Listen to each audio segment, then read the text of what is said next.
ಶ್ರೀ ಗಣಪತಿ ಶಾರದಾ ಗುರುಭ್ಯೋ ನಮಃ. ಶ್ರೋತೃಗಳಿಗೆ ಜ್ಞಾನೇಶ್ವರಿ ವ್ಯಾಖ್ಯಾನ ಸಹಿತ ಭಗವದ್ಗೀತೆಯಲ್ಲಿ ರಾಜವಿದ್ಯಾ ರಾಜಗುಹ್ಯ ಯೋಗವೆಂಬ ನವಮೋಧ್ಯಾಯಕ್ಕೆ ಸ್ವಾಗತ. ಶ್ಲೋಕ 1-19. ಅಥ ನವಮೋಧ್ಯಾಯಃ ರಾಜವಿದ್ಯಾ ರಾಜಗುಹ್ಯ ಯೋಗಃ. ಶ್ರೀ ಜ್ಞಾನೇಶ್ವರ ಮಹಾರಾಜರು ಹೇಳುತ್ತಾರೆ, ಶ್ರೋತೃಗಳೇ, ನೀವು ಒಂದೇ ಒಂದು ಲಕ್ಷ್ಯವನ್ನು ಇತ್ತ ಕಡೆ ಕೊಟ್ಟರೆ ಸರ್ವ ಸುಖಕ್ಕೆ ಪಾತ್ರರಾಗುವಿರಿ. ಇದನ್ನು ನಾನು ಪ್ರತಿಜ್ಞಾಪೂರ್ವಕವಾಗಿ ಹೇಳುತ್ತೇನೆ, ಕೇಳಿರಿ. ಆದರೆ ನಿಮ್ಮಂತಹ ಸರ್ವಜ್ಞರ ಸಭೆಯಲ್ಲಿ ನಾನು ಹೆಮ್ಮೆಯಿಂದ ಹೇಳುತ್ತಿಲ್ಲ. ನೀವು ಲಕ್ಷ್ಯವನ್ನು ಕೊಡಿರಿ ಎಂದು ಇದು ನನ್ನ ಸಲಿಗೆಯ ವಿನಂತಿಯಾಗಿದೆ. ಏಕೆಂದರೆ ನಿಮ್ಮಂತಹ ಶ್ರೀಮಂತ ತವರು ನನಗಿರುವಾಗ ಬಯಕೆಯು ಪೂರ್ಣಗೊಳ್ಳುವುದು, ಮನೋರಥದ ಇಚ್ಛೆಯು ತೃಪ್ತವಾಗುವುದು. ನಿಮ್ಮ ಕೃಪಾದೃಷ್ಟಿ ಎಂಬ ಶೀತಲತೆಯಿಂದ ಭರದಿಂದ ಬೆಳೆದು ನಿಂತ ಪ್ರಸನ್ನತೆಯ ತೋಟದ ತಂಪಾದ ನೆರಳಿನಲ್ಲಿ ಬಳಲಿದ ನಾನು ವಿಶ್ರಾಂತಿ ಪಡೆಯುವೆನು. ಮಹಾನುಭಾವರೇ, ನೀವು ಸುಖಾಮೃತದ ಮಡುವೆ ಆಗಿರುವಿರಿ. ಆದ್ದರಿಂದ ನಾನು ನನ್ನ ಇಚ್ಛೆಯಂತೆ ಅದರ ತಂಪನ್ನು ಬಯಸುವೆನು. ಇಲ್ಲಿ ನಾನು ನಿಮ್ಮಲ್ಲಿ ಸಂಕೋಚ ಪಟ್ಟುಕೊಂಡರೆ ನಾನು ಹೇಗೆ ತೃಪ್ತನಾಗುವುದು? ಸಣ್ಣ ಮಕ್ಕಳ ತೊದಲ್ನುಡಿಯ ಹಾಗೂ ಅಪ್ಪು ತಪ್ಪು ಹೆಜ್ಜೆಗಳ ನಡಿಗೆಯ ಕೌತುಕದಿಂದ ತಾಯಿಯು ಆನಂದಿತಳಾಗುವಳು. ಹಾಗೆಯೇ ಸಂತ ಜನರಾದ ನಿಮ್ಮ ಪ್ರೀತಿಯು ಯಾವುದೇ ರೀತಿಯಿಂದಲಾದರೂ ನನ್ನ ಮೇಲಾಗಲಿ ಎಂಬ ಉತ್ಕಟ ಇಚ್ಛೆಯಿಂದ ನಾನು ನಿಮ್ಮಲ್ಲಿ ಸಲಿಗೆಯಿಂದ ವರ್ತಿಸುತ್ತಿದ್ದೇನೆ. ಇಲ್ಲದಿದ್ದರೆ ನಿಮ್ಮಂತಹ ಸರ್ವಜ್ಞ ಶ್ರೋತೃಗಳಿಗೆ ನನ್ನ ಮಾತಿನಲ್ಲಿ ಹೊಸದಾಗಿ ತಿಳಿದುಕೊಳ್ಳುವುದಾದರೂ ಏನಿದೆ? ಸರಸ್ವತಿಯ ಪುತ್ರನಿಗೆ ಪಾಠ ಹೇಳಿ ಕಲಿಸಬೇಕೆ? ನೋಡಿ, ಎಷ್ಟೇ ದೊಡ್ಡದಾದ ಮಿಣುಕು ಹುಳವಿರಲಿ, ಅದು ಸೂರ್ಯ ಪ್ರಕಾಶದ ಮುಂದೆ ಬೆಳಗುವುದೇ? ಅಮೃತದ ತಟ್ಟೆಯಲ್ಲಿ ಬಡಿಸಬಹುದಾದ ಪಕ್ವಾನ್ನ ಇನ್ನೊಂದಿದೆಯೇ? ಅಯ್ಯ, ಶೀತಲ ಕಿರಣಗಳುಳ್ಳ ಚಂದ್ರನಿಗೆ ಬೀಸಣಿಗೆಯಿಂದ ಗಾಳಿ ಬೀಸುವುದು, ರಾಗರಾಗಿಣಿಯರಿಗೆ ಸಂಗೀತ ಕೇಳಿಸುವುದು, ಒಡವೆಗಳಿಗೆ ಅಲಂಕಾರ ಮಾಡುವುದು ಸಾಧ್ಯವೇ? ಪರಿಮಳವು ಯಾವುದರ ವಾಸನೆ ಸೇವಿಸಬೇಕು? ಸಮುದ್ರವು ಯಾವುದರಲ್ಲಿ ಸ್ನಾನ ಮಾಡುವುದು? ಆಕಾಶವೇ ಹಿಡಿಸುವಷ್ಟು ದೊಡ್ಡ ವಸ್ತು ಯಾವುದಿದೆ ಹೇಳಿ ನೋಡೋಣ. ಹೀಗೆಯೇ ನಿಮ್ಮ ಅವಧಾನವು ತೃಪ್ತವಾಗುವಂತೆ ಹಾಗೂ ಭೇಷ್ ಭಲೆ ಎಂದು ಒಪ್ಪಿಕೊಳ್ಳುವಂತೆ ನಿಮ್ಮನ್ನು ಸಂತೋಷಪಡಿಸುವ ವಕ್ತೃತ್ವವು ಯಾರಲ್ಲಿದೆ? ಹೀಗಿದ್ದರೂ ವಿಶ್ವವನ್ನು ಬೆಳಗುವ ಸೂರ್ಯನಿಗೆ ಆರತಿ ಬೆಳಗಬಾರದೆ? ಅಥವಾ ಜಲದ ದೇವತೆಯಾದ ವರುಣನಿಗೆ ನೀರಿನಿಂದ ಅರ್ಘ್ಯವನ್ನು ಕೊಡಬಾರದೆ? ಮಹಾನುಭಾವರೇ, ನೀವು ಕೇವಲ ಶಂಕರನ ಮೂರ್ತಿಯಾಗಿರುವಿರಿ. ಬಡವನಾದ ನಾನು ನಿಮ್ಮನ್ನು ಭಕ್ತಿಯಿಂದ ಪೂಜಿಸುತ್ತಿದ್ದೇನೆ.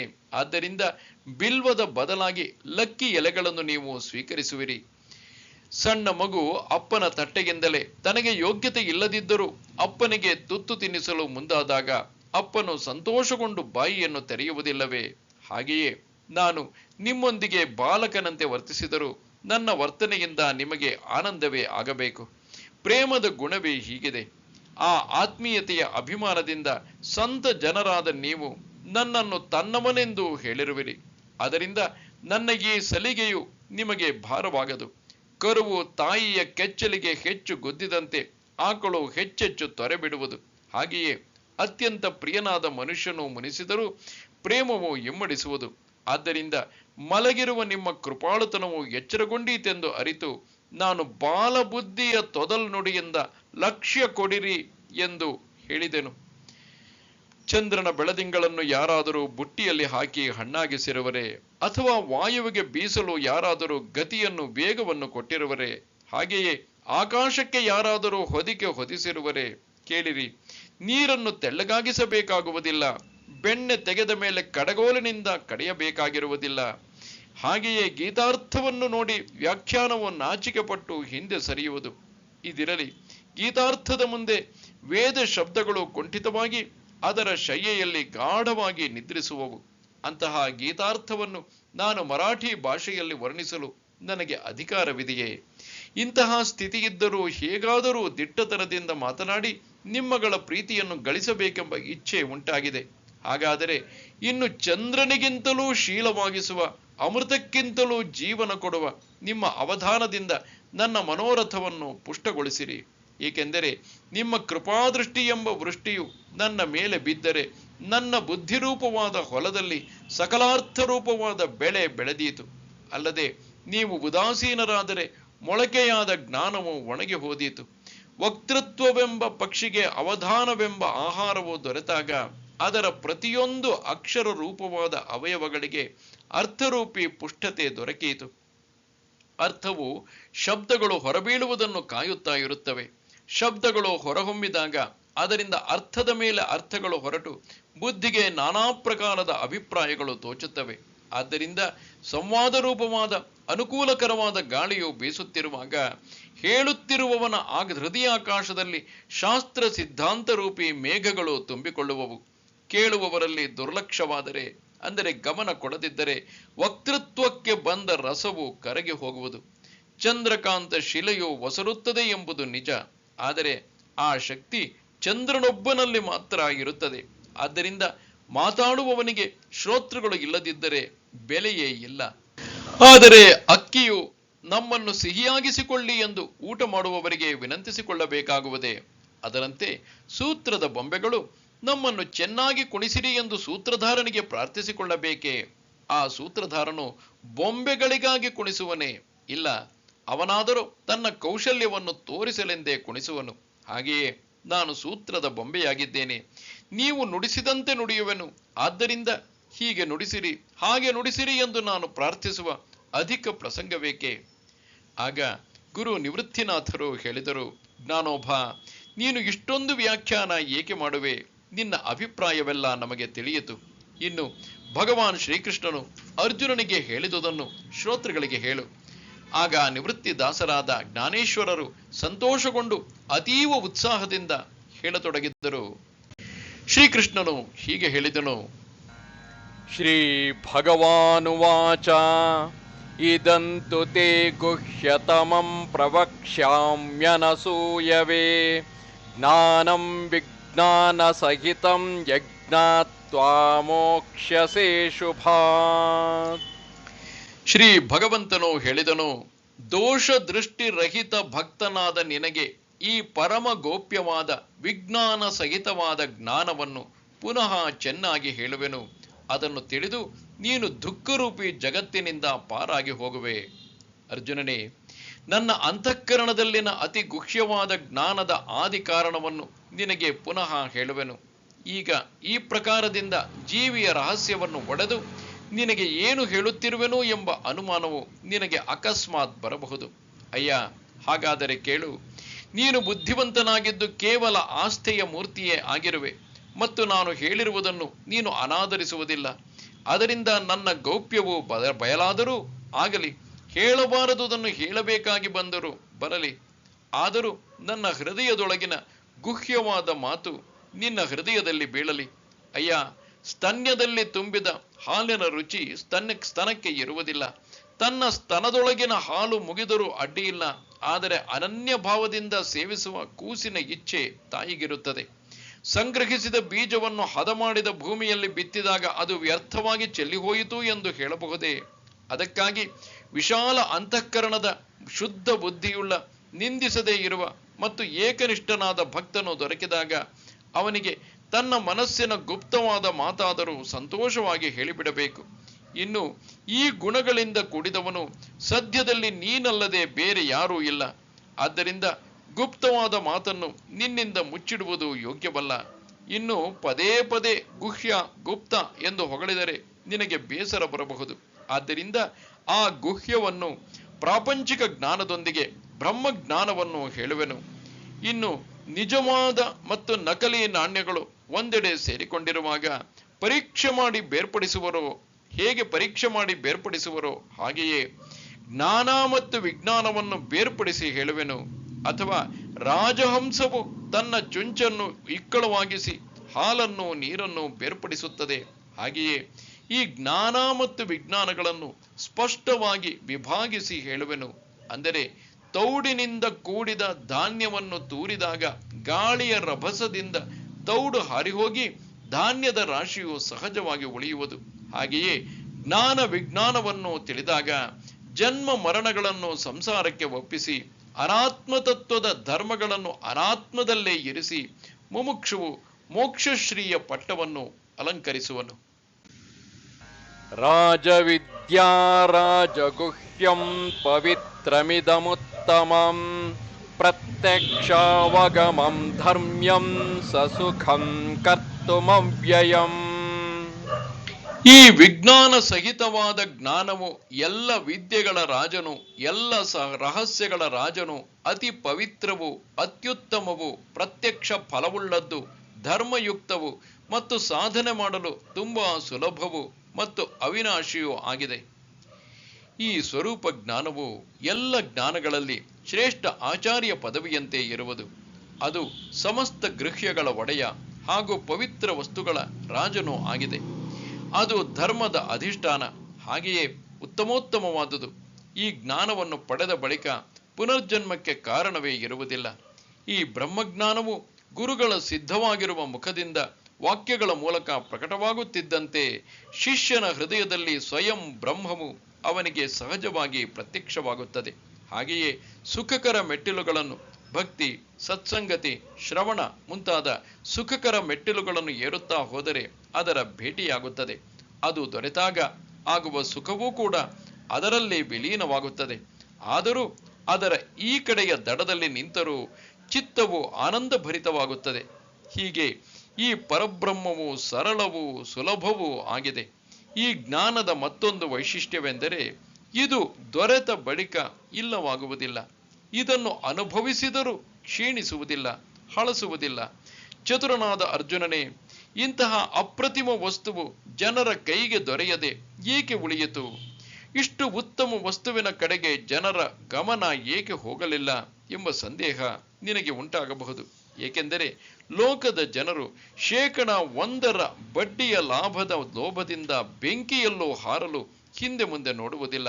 ಹಾಗಿರುವಾಗ ಅವರು ಸಹಜವಾಗಿಯೇ ತನ್ನಲ್ಲೇ ಇರುವ ಆನಂದವನ್ನು ಏಕೆ ಬಿಟ್ಟುಕೊಟ್ಟರು? ಪವಿತ್ರವೂ ರಮಣೀಯವೂ ಸುಖಕರವೂ ಅರಿಯಲು ಸುಲಭವೂ ಸುಖಮಯವೂ ಧರ್ಮಕ್ಕೆ ಪರಿಪೂರ್ಣವಾಗಿ ಅನುಕೂಲಕರವೂ ಆಗಿ ತನ್ನಲ್ಲೇ ದೊರೆಯಬಹುದಾದ ಎಲ್ಲ ರೀತಿಯಿಂದ ಅನುಕೂಲವಾಗಿರುವಾಗಲೂ ಅರ್ಜುನ, ಲೋಕದ ಜನರ ಕೈಗೆಟುಕದೆ ಇದು ಹೇಗೆ ಉಳಿಯಿತು ಎಂಬ ಶಂಕೆ ಉಂಟಾಗುವುದಕ್ಕೆ ಎಡೆಗಿದೆ. ಆದರೆ ನೀನು ಇಂತಹ ಶಂಕೆಯನ್ನು ಪಡಬೇಡ. ಅಶ್ರದ್ಧಾನಾ ಪುರುಷಾ ಧರ್ಮಸ್ಯಾಸ್ಯ ಪರಂತಪ ಅಪ್ರಾಪ್ಯ ಮಾಂ ನಿವರ್ತಂತೆ ಮೃತ್ಯು ಸಂಸಾರವರ್ತ್ಮನಿ. ಹೇ ಪರಂತಪನೇ, ಈ ಮೇಲೆ ಹೇಳಿದ ಧರ್ಮದಲ್ಲಿ ಶ್ರದ್ಧಾರಹಿತರಾದ ಪುರುಷರು ನನ್ನನ್ನು ಪಡೆಯದೆ ಮೃತ್ಯುರೂಪಿ ಸಂಸಾರ ಚಕ್ರದಲ್ಲಿ ಸುತ್ತುತ್ತಿರುತ್ತಾರೆ. ಅರ್ಜುನನೇ, ಆಕಳ ಹಾಲು ಪವಿತ್ರವೂ ಮಧುರವೂ ಆಗಿದೆ. ಹಾಗೆಯೇ ಕೆಚ್ಚಲಿನ ಹತ್ತಿರದಲ್ಲೇ ಇರುವ ಉಣ್ಣೆಯು ಅದನ್ನು ಬಿಟ್ಟು ರಕ್ತವನ್ನೇ ಹೀರುವುದಲ್ಲವೇ? ಕಮಲ ಮತ್ತು ಕಪ್ಪೆ ಒಂದೇ ಕಡೆಗಿದ್ದರೂ ಕಮಲದ ಮಧುರ ಪರಾಗವನ್ನು ಭ್ರಮರಗಳು ಸೇವಿಸುತ್ತವೆ. ಕಪ್ಪೆಯ ಪಾಲಿಗೆ ಕೆಸರೇ ಇರುತ್ತದೆ. ಅಥವಾ ದುರ್ದೈವಿಯ ಮನೆಯ ನೆಲದೊಳಗೆ ಬಂಗಾರ ನವರತ್ನಗಳಿಂದ ತುಂಬಿದ ಸಾವಿರಾರು ಕೊಪ್ಪರಿಗೆಗಳು ಹೂತಿದ್ದರೂ ಅವನು ಅದೇ ಮನೆಯಲ್ಲಿ ಉಪವಾಸದಿಂದ ಕುಳಿತು ದಾರಿದ್ರ್ಯವನ್ನು ಅನುಭವಿಸುತ್ತಾನೆ. ಹಾಗೆಯೇ ಸರ್ವ ಪ್ರಾಣಿಗಳ ಸಮಸ್ತ ಸುಖದ ವಿಶ್ರಾಂತಿ ಸ್ಥಾನವಾದ ಆತ್ಮಾರಾಮನಾದ ನಾನು ಪ್ರಾಣಿಗಳ ಹೃದಯದಲ್ಲಿ ಇದ್ದರೂ ಅಜ್ಞಾನಿ ಜನರು ವಿಷಯಗಳನ್ನೇ ಇಚ್ಛಿಸುವರಲ್ಲ. ಹೆಚ್ಚಾದ ಮೃಗಜಲವನ್ನು ಕಣ್ಣಿಂದ ನೋಡಿ ಬಾಯೊಳಗಿರುವ ಅಮೃತದ ಗುಟುಕನ್ನು ಉಗುಳಿದಂತೆ, ಅಥವಾ ಮುತ್ತಿನ ಚಿಪ್ಪಿನಲ್ಲಿನ ಬೆಳ್ಳಿಯನ್ನು ನೋಡಿ ಕೊರಳಲ್ಲಿರುವ ಪರಶುಮಣಿಯನ್ನು ಎಸೆದು ಬಿಡುವಂತೆ, ನಾನೂ ನನ್ನದು ಎಂಬ ಪರದೆಯಿಂದ ಮುಚ್ಚಿ ಹೋದ ಮನಸ್ಸುಳ್ಳ ಬಡಪಾಯಿಗಳು ನನ್ನನ್ನು ಹೊಂದುವುದಿಲ್ಲ. ಆದ್ದರಿಂದ ಜನ್ಮ ಮರಣಗಳ 2 ದಡಗಳ ನಡುವೆ ಮುಳುಗಿ ತೇಲುತ್ತಿರುವರು. ಅಲ್ಲದೆ ನಾನು ಎಲ್ಲಿಂದ ನೋಡಿದರೂ ಎದುರಿಗೇ ಕಾಣುವ ಸೂರ್ಯನಂತೆಗಿರುವೆನು. ಆದರೆ ಸೂರ್ಯನಲ್ಲಿ ಒಮ್ಮೆ ಕಾಣುವುದು ಒಮ್ಮೆ ಕಾಣಿಸದಿರುವುದು ಇರುವಂತೆ ನನ್ನಲ್ಲಿ ಹಾಗೇನಿಲ್ಲ. ನಾನು ಸದಾಕಾಲವೂ ಕಾಣಿಸುತ್ತಿರುವೆನು. ಮಯಾ ತತಮಿದಂ ಸರ್ವಂ ಜಗದವ್ಯಕ್ತಮೂರ್ತಿನಾ ಮತ್ಸ್ಥಾನಿ ಸರ್ವಭೂತಾನಿ ನ ಚಾಹಂ ತೇಷ್ವವಸ್ಥಿತಃ. ನಿರಾಕಾರ ಪರಮಾತ್ಮನಾದ ನನ್ನಿಂದ ಈ ಎಲ್ಲ ಜಗತ್ತು ನೀರಿನಿಂದ ವ್ಯಾಪಿಸಿರುವ ಮಂಜುಗಡ್ಡೆಯಂತೆ ಪರಿಪೂರ್ಣವಾಗಿದೆ ಮತ್ತು ಎಲ್ಲ ಭೂತಗಳು ಪ್ರಾಣಿಗಳು ನನ್ನೊಳಗೆ ಸಂಕಲ್ಪದ ಆಧಾರದಿಂದ ಸ್ಥಿತವಾಗಿವೆ. ಆದರೆ ವಾಸ್ತವವಾಗಿ ನಾನು ಅವುಗಳಲ್ಲಿ ಸ್ಥಿತನಾಗಿಲ್ಲ. ನನ್ನ ನಿರ್ಗುಣ ಸ್ವರೂಪದ ವಿಸ್ತಾರವೇ ಈ ಜಗತ್ತಲ್ಲವೇ? ಹೇಗೆ ಹಾಲು ಸಹಜವಾಗಿ ಹೆಪ್ಪಾದರೂ ಅದು ಮೊಸರೆ ಅಲ್ಲವೇ? ಬೀಜದಿಂದ ವೃಕ್ಷವಾಗುತ್ತದೆ, ಸುವರ್ಣದಿಂದ ಒಡವೆಗಳಾಗುತ್ತವೆ. ಹಾಗೆಯೇ ನಿರ್ಗುಣನಾದ ನನ್ನೊಬ್ಬನ ವಿಸ್ತಾರವೇ ಈ ಜಗತ್ತಾಗಿದೆ. ನನ್ನ ಈ ಸ್ವರೂಪವು ಅವ್ಯಕ್ತವಾಗಿದ್ದಾಗ ನಿರಾಕಾರವಾಗಿರುತ್ತದೆ. ಅದೇ ಮತ್ತೆ ಸೃಷ್ಟಿಯ ರೂಪದಿಂದ ವಿಸ್ತಾರ ಪಡೆದು ಸಾಕಾರವಾಗುತ್ತದೆ. ಹಾಗೆಯೇ ನಿರ್ಗುಣನಾಗಿದ್ದು ಸಾಕಾರನಾದ ನಾನೇ ಈ ಸೃಷ್ಟಿಯನ್ನು ಪಸರಿಸುವೆನೆಂದು ತಿಳಿ. ಮಹತ್ತತ್ವದಿಂದ ಹಿಡಿದು ದೇಹದವರೆಗಿನ ಸರ್ವ ಪ್ರಾಣಿಗಳು ನಿಜವಾಗಿ ನನ್ನ ಅಸ್ತಿತ್ವವು ಸತ್ತೆ ನೀರಿನಲ್ಲಿನ ನೊರೆಯಂತೆ ಭಾಸವಾಗುವುದು. ಆದರೆ ಆ ನೊರೆಯಲ್ಲಿ ನೀರು ಕಂಡುಬರುವುದಿಲ್ಲ. ಅಥವಾ ಅರ್ಜುನ, ಸ್ವಪ್ನದಲ್ಲಿ ಜೀವಿಯ ಅನೇಕ ರೂಪಗಳು ಉಂಟಾದರೂ ಎಚ್ಚರವಾದಾಗ ಇರುವುದಿಲ್ಲ. ಹಾಗೆಯೇ ಈ ಭೂತ ಮಾತ್ರವು ನನ್ನಲ್ಲಿ ಭಾಸವಾದರೂ ಅವುಗಳಲ್ಲಿ ನಾನು ಇಲ್ಲ. ಈ ಸಿದ್ಧಾಂತವನ್ನು ಹಿಂದೆ ಹೇಳಿಯೇ ಇರುವೆನು. ಅಂದರೆ 7ನೇ ಅಧ್ಯಾಯದ 12ನೇ ಶ್ಲೋಕದಲ್ಲಿ ಹೇಳಿಯೇ ಇರುವೆನು. ಅದಕ್ಕಾಗಿ ಹೇಳಿದ್ದನ್ನೇ ಹೇಳುತ್ತಾ ವಿಸ್ತರಿಸಬಾರದು. ಅದಕ್ಕಾಗಿ ಅದೆಲ್ಲ ಇರಲಿ. ಆದರೆ ನಿನ್ನ ದೃಷ್ಟಿಯು ನನ್ನ ಯಥಾರ್ಥ ಸ್ವರೂಪದಲ್ಲಿ ಪ್ರವೇಶಿಸಲಿ. ನ ಚ ಮತ್ಸ್ಥಾನಿ ಭೂತಾನಿ ಪಶ್ಯ ಮೇ ಯೋಗಮೈಶ್ವರಂ ಭೂತಭೃನ್ನ ಚ ಭೂತಸ್ಥಃ ಮಮಾತ್ಮ ಭೂತ ಭಾವನಃ. ಆ ಸಮಸ್ತ ಪ್ರಾಣಿ ಸಂಕುಲವು ನನ್ನಲ್ಲಿ ಸ್ಥಿತವಾಗಿಲ್ಲ. ಆದರೆ ಅವುಗಳ ಧಾರಣೆ ಮತ್ತು ಪೋಷಣೆ ಮಾಡುವ ಮತ್ತು ಅವುಗಳನ್ನು ಉತ್ಪತ್ತಿ ಮಾಡುವವನಾದರೂ ನನ್ನ ಆತ್ಮವು ವಾಸ್ತವವಾಗಿ ಭೂತಗಳಲ್ಲಿ ಸ್ಥಿತವಾಗಿಲ್ಲ ಎಂಬ ನನ್ನ ಈಶ್ವರೀಯ ಯೋಗ ಶಕ್ತಿಯನ್ನು ನೋಡು. ಮಾಯಾತೀತನಾದ ನನ್ನ ಶುದ್ಧ ಸ್ವರೂಪವನ್ನು ಕಲ್ಪನೆ ಬಿಟ್ಟು ನೋಡತೊಡಗಿದರೆ ಎಲ್ಲ ಪ್ರಾಣಿಗಳು ನನ್ನಲ್ಲಿವೆ ಎಂದು ಹೇಳುವುದು ಮಿಥ್ಯೆಯಾದೀತು. ಏಕೆಂದರೆ ಎಲ್ಲವೂ ನಾನೇ ಆಗಿರುವೆನು. ಸಂಕಲ್ಪ ರೂಪವಾದ ಸಂಧ್ಯಾಕಾಲದಲ್ಲಿ ಜ್ಞಾನ ರೂಪಿ ಕಣ್ಣುಗಳು ಅಜ್ಞಾನವೆಂಬ ಅಂಧಕಾರದಿಂದ ಕೆಲ ಹೊತ್ತು ಮುಚ್ಚಿ ಹೋಗುತ್ತವೆ. ಆದ್ದರಿಂದ ಆ ಗೊಂದಲದಲ್ಲಿ ನಾನು ಅಖಂಡನಾಗಿದ್ದರೂ ಭೂತಗಳು ನನ್ನಿಂದ ಬೇರೆ ಎಂದು ಕಂಡುಬರುವವು. ಹಾರದಲ್ಲಿನ ಸರ್ಪದ ಭ್ರಾಂತಿಯು ಹೊರಟು ಹೋದಾಗ ಹಾರವೇ ಉಳಿಯುವುದು. ಹಾಗೆಯೇ ಆ ಸಂಕಲ್ಪದ ಸಂಧ್ಯಾಕಾಲವು ಎಲ್ಲವಾಗುತ್ತಲೇ ನನ್ನ ಅಖಂಡವಾದ ಸ್ವರೂಪವೇ ಶೇಷವಾಗಿ ಉಳಿಯುತ್ತದೆ. ಭೂತ ಭೇದದ ಪ್ರತೀತಿಗೆ ನೋಡುವವನ ಸಂಕಲ್ಪವೇ ಕಾರಣವಾಗಿದೆ. ಇದಕ್ಕೆ ದೃಷ್ಟಾಂತ ಮಡಿಕೆ ಕುಡಿಕೆಗಳು ಭೂಮಿಯಿಂದ ಚಿಗುರುಡೆಯುತ್ತವೆಯೇನು? ಇಲ್ಲ. ಆದರೆ ಕುಂಬಾರನ ಬುದ್ಧಿಯಿಂದ ಅವೆಲ್ಲವೂ ನಿರ್ಮಾಣವಾಗುತ್ತವೆ. ಅಥವಾ ಸಮುದ್ರದ ನೀರಿನಲ್ಲಿ ಅಲೆಗಳ ಗಣಿಗಳಿವೆಯೇ? ಇಲ್ಲ. ಹಾಗಾದರೆ ಈ ಅಲೆಗಳ ಕಾರ್ಯವು ಗಾಳಿಯದಲ್ಲವೇ? ಹತ್ತಿಯ ಹೊಟ್ಟೆಯಲ್ಲಿ ಬಟ್ಟೆಗಳ ಗಂಟುಗಳಿವೆಯೇ? ಉಪಯೋಗಿಸುವವನ ಅರಿವಿನಿಂದ ಆ ಹತ್ತಿಯೇ ಬಟ್ಟೆಯಾಗಿದೆ. ಬಂಗಾರದಿಂದ ಒಡವೆಗಳನ್ನು ತಯಾರಿಸಿದರೆ ಅದರಲ್ಲಿನ ಬಂಗಾರತ್ವವು ಇಲ್ಲದಂತಾಗುವುದಿಲ್ಲ. ಸ್ಥೂಲ ದೃಷ್ಟಿಯಿಂದ ನೋಡುವವರಿಗೆ ಅವು ಒಡವೆಗಳಾಗಿ ಕಂಡುಬರುತ್ತವೆ. ಕೇಳಿ ಬರುವ ನಮ್ಮ ಶಂಖದ ಪ್ರತಿಧ್ವನಿ, ಕನ್ನಡಿಯಲ್ಲಿ ಕಾಣುವ ಪ್ರತಿಬಿಂಬವು ನಿಜವಾಗಿಯೂ ಮಾತನಾಡುವ ನೋಡುವ ಪರಿಣಾಮವೇ ಅಲ್ಲದೆ ಮೊದಲಿನಿಂದಲೂ ಅಲ್ಲಿತ್ತೇ? ಹೇಳು. ಹಾಗೆಯೇ ನಿರುಪಾಧಿಕವಾದ ನನ್ನ ಸ್ವರೂಪದಲ್ಲಿ ಯಾರು ಭೂತಗಳ ಕಲ್ಪನೆಯ ಆರೋಪ ಮಾಡುವರೋ ಅವರ ಕಲ್ಪನೆಯಿಂದಲೇ ನನ್ನಲ್ಲಿ ಭೂತಗಳು ಭಾಸವಾಗುವವು. ಆ ಕಲ್ಪನೆ ಮಾಡುವ ಮಾಯೆಯು ಇಲ್ಲವಾದಾಗ ನನ್ನಲ್ಲಿ ಭೂತಗಳ ಭಾಸವೂ ಇರುವುದಿಲ್ಲ. ಮತ್ತೆ ನಿರುಪಾಧಿಕವಾದ ನನ್ನ ಶುದ್ಧ ಸ್ವರೂಪ ಮಾತ್ರ ಉಳಿಯುತ್ತದೆ. ಇದಿರಲಿ, ನಾವು ಗರಗರ ತಿರುಗುವಾಗ ಸುತ್ತಲಿರುವ ಮನೆ, ಪರ್ವತ, ಮರ ಮುಂತಾದವುಗಳು ತಿರುಗುತ್ತಿರುವಂತೆ ಕಾಣುತ್ತದೆ. ಹಾಗೆಯೇ ನಮ್ಮ ಮನಸ್ಸಿನಲ್ಲಿ ಕಲ್ಪನೆಯು ಉಂಟಾದಾಗ ಅಖಂಡ ಬ್ರಹ್ಮಸ್ವರೂಪದಲ್ಲಿ ಭೂತಗಳು ಭಾಸವಾಗುತ್ತವೆ. ಅದೇ ಕಲ್ಪನೆಯನ್ನು ಬಿಟ್ಟು ನೋಡಿದರೆ ನಾನು ಭೂತರಲ್ಲಿದ್ದೇನೆ, ಭೂತ ಮಾತ್ರರು ನನ್ನಲ್ಲಿ ಇದ್ದಾರೆ ಎಂಬ ಕಲ್ಪನೆ ಸ್ವಪ್ನದಲ್ಲಿಯೂ ಮಾಡಲಾಗುವುದಿಲ್ಲ.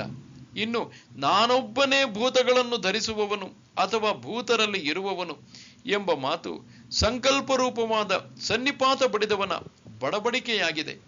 ಆದ್ದರಿಂದ ಪ್ರಿಯ ಅರ್ಜುನ, ಕೇಳು.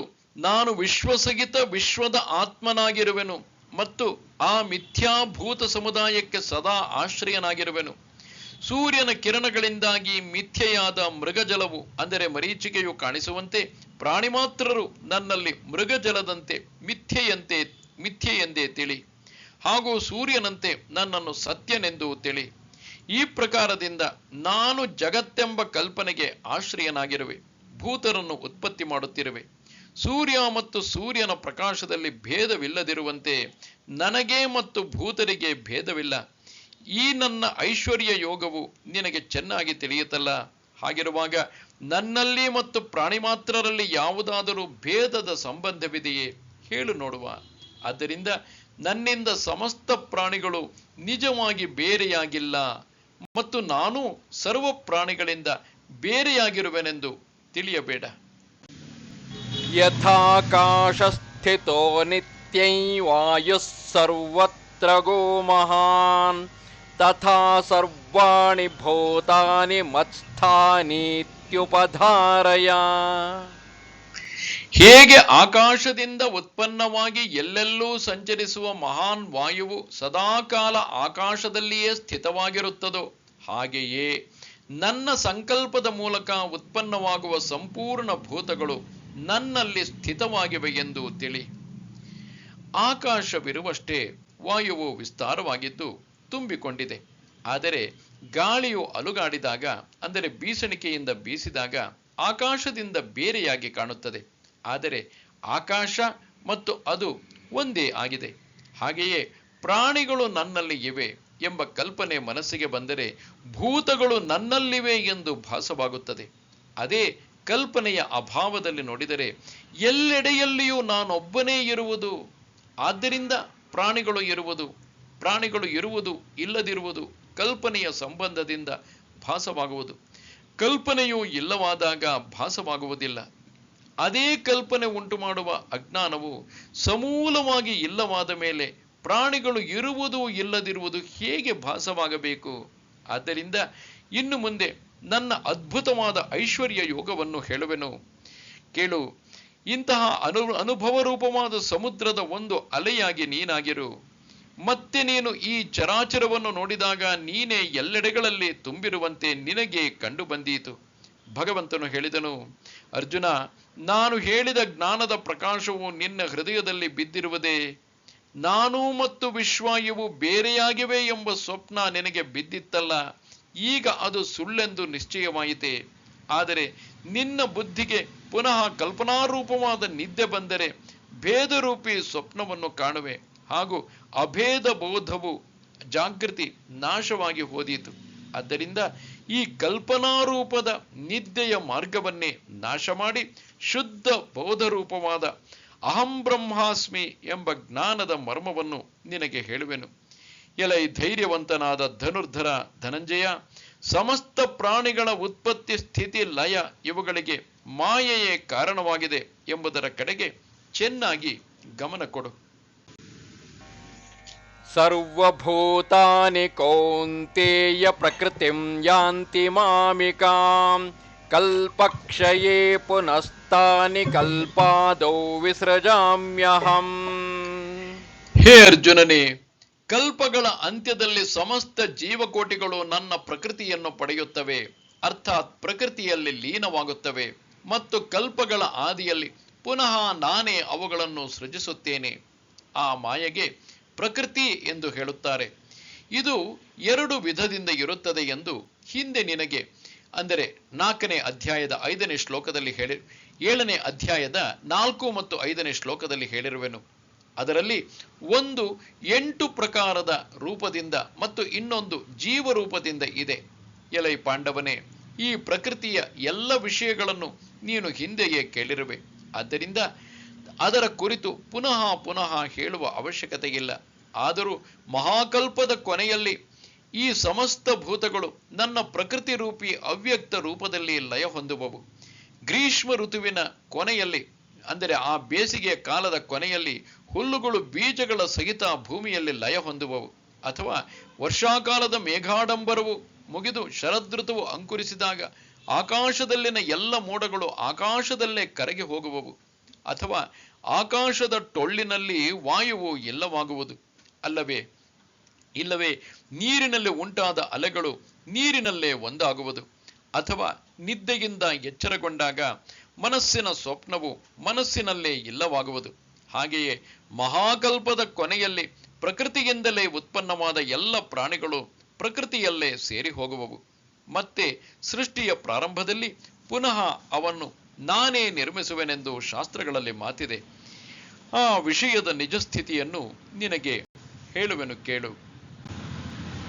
ಪ್ರಕೃತಿಂ ಸ್ವಾಮವಷ್ಟಭ್ಯ ವಿಸೃಜಾಮಿ ಪುನಃ ಪುನಃ ಭೂತಗ್ರಾಮಮಿಮಂ ಕೃತ್ಸ್ನಂ ಅವಶಂ ಪ್ರಕೃತೇರ್ವಶಾತ್.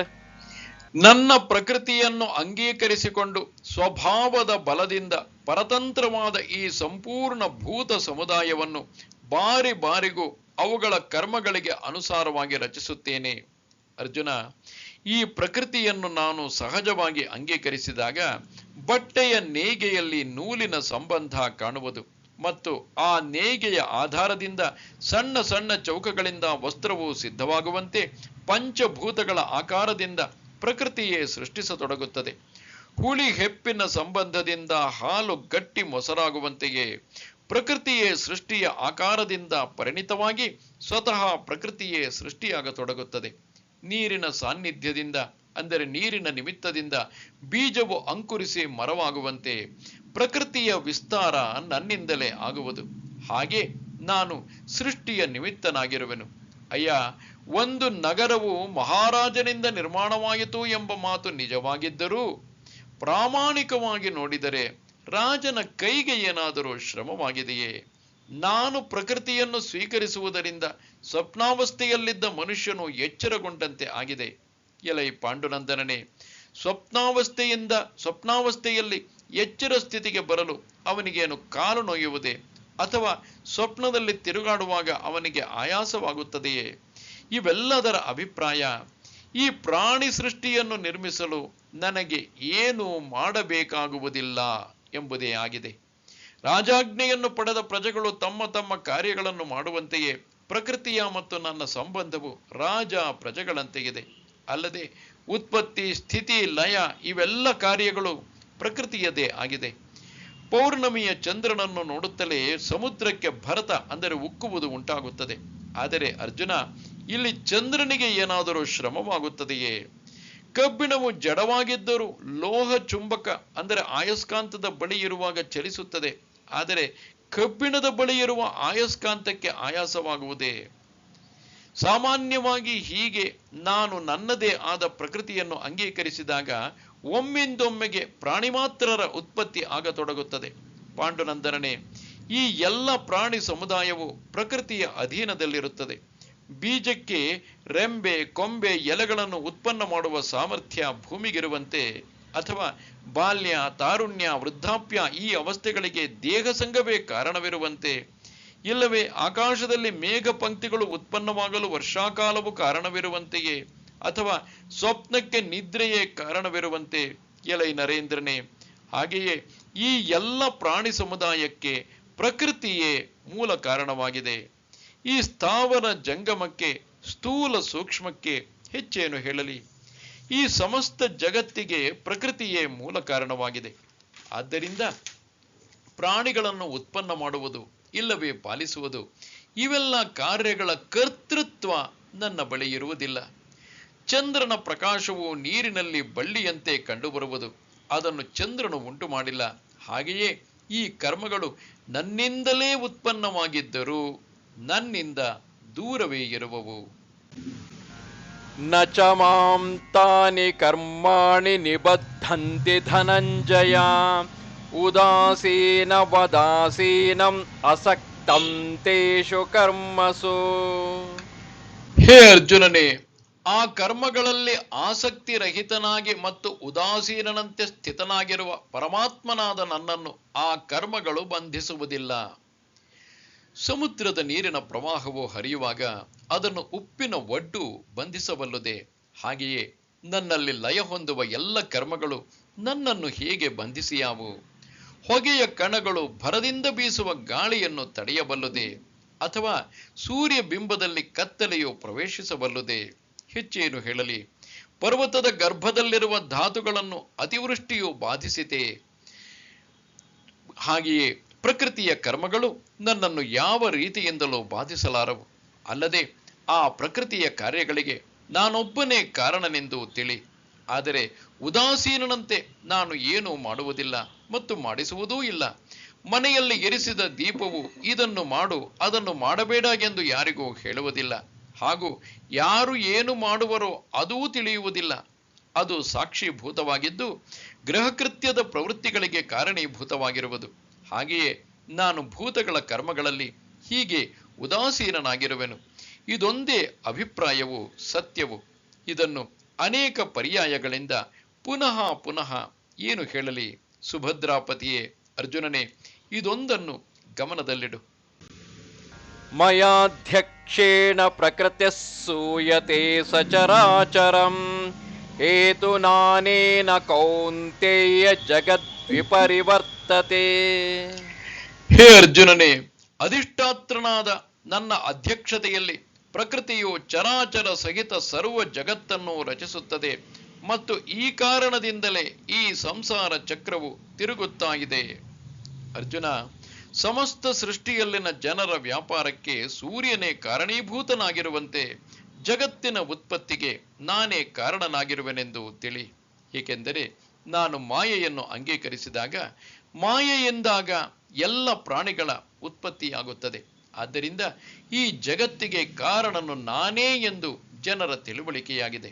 ಅಂದ ಮೇಲೆ ನನ್ನಿಂದಲೇ ಪ್ರಾಣಿಗಳ ಉತ್ಪತ್ತಿಯು ಆಗುವುದಿದ್ದರೂ ಭೂತರಲ್ಲಿ ನಾನು ಇಲ್ಲ. ಈ ನನ್ನ ಅದ್ಭುತ ಕಾರ್ಯವನ್ನು ಜ್ಞಾನದ ಬೆಳಕಿನಲ್ಲಿ ಸರಿಯಾಗಿ ವಿಚಾರಿಸಿ ನೋಡು. ಅಥವಾ ಪ್ರಾಣಿಗಳು ನನ್ನಲ್ಲಿಲ್ಲ ಮತ್ತು ನಾನು ಪ್ರಾಣಿಗಳಲ್ಲಿ ಇಲ್ಲ. ಈ ಮುಖ್ಯವಾದ ಮರ್ಮವನ್ನು ನೀನು ಎಂದಿಗೂ ಮರೆಯಬೇಡ.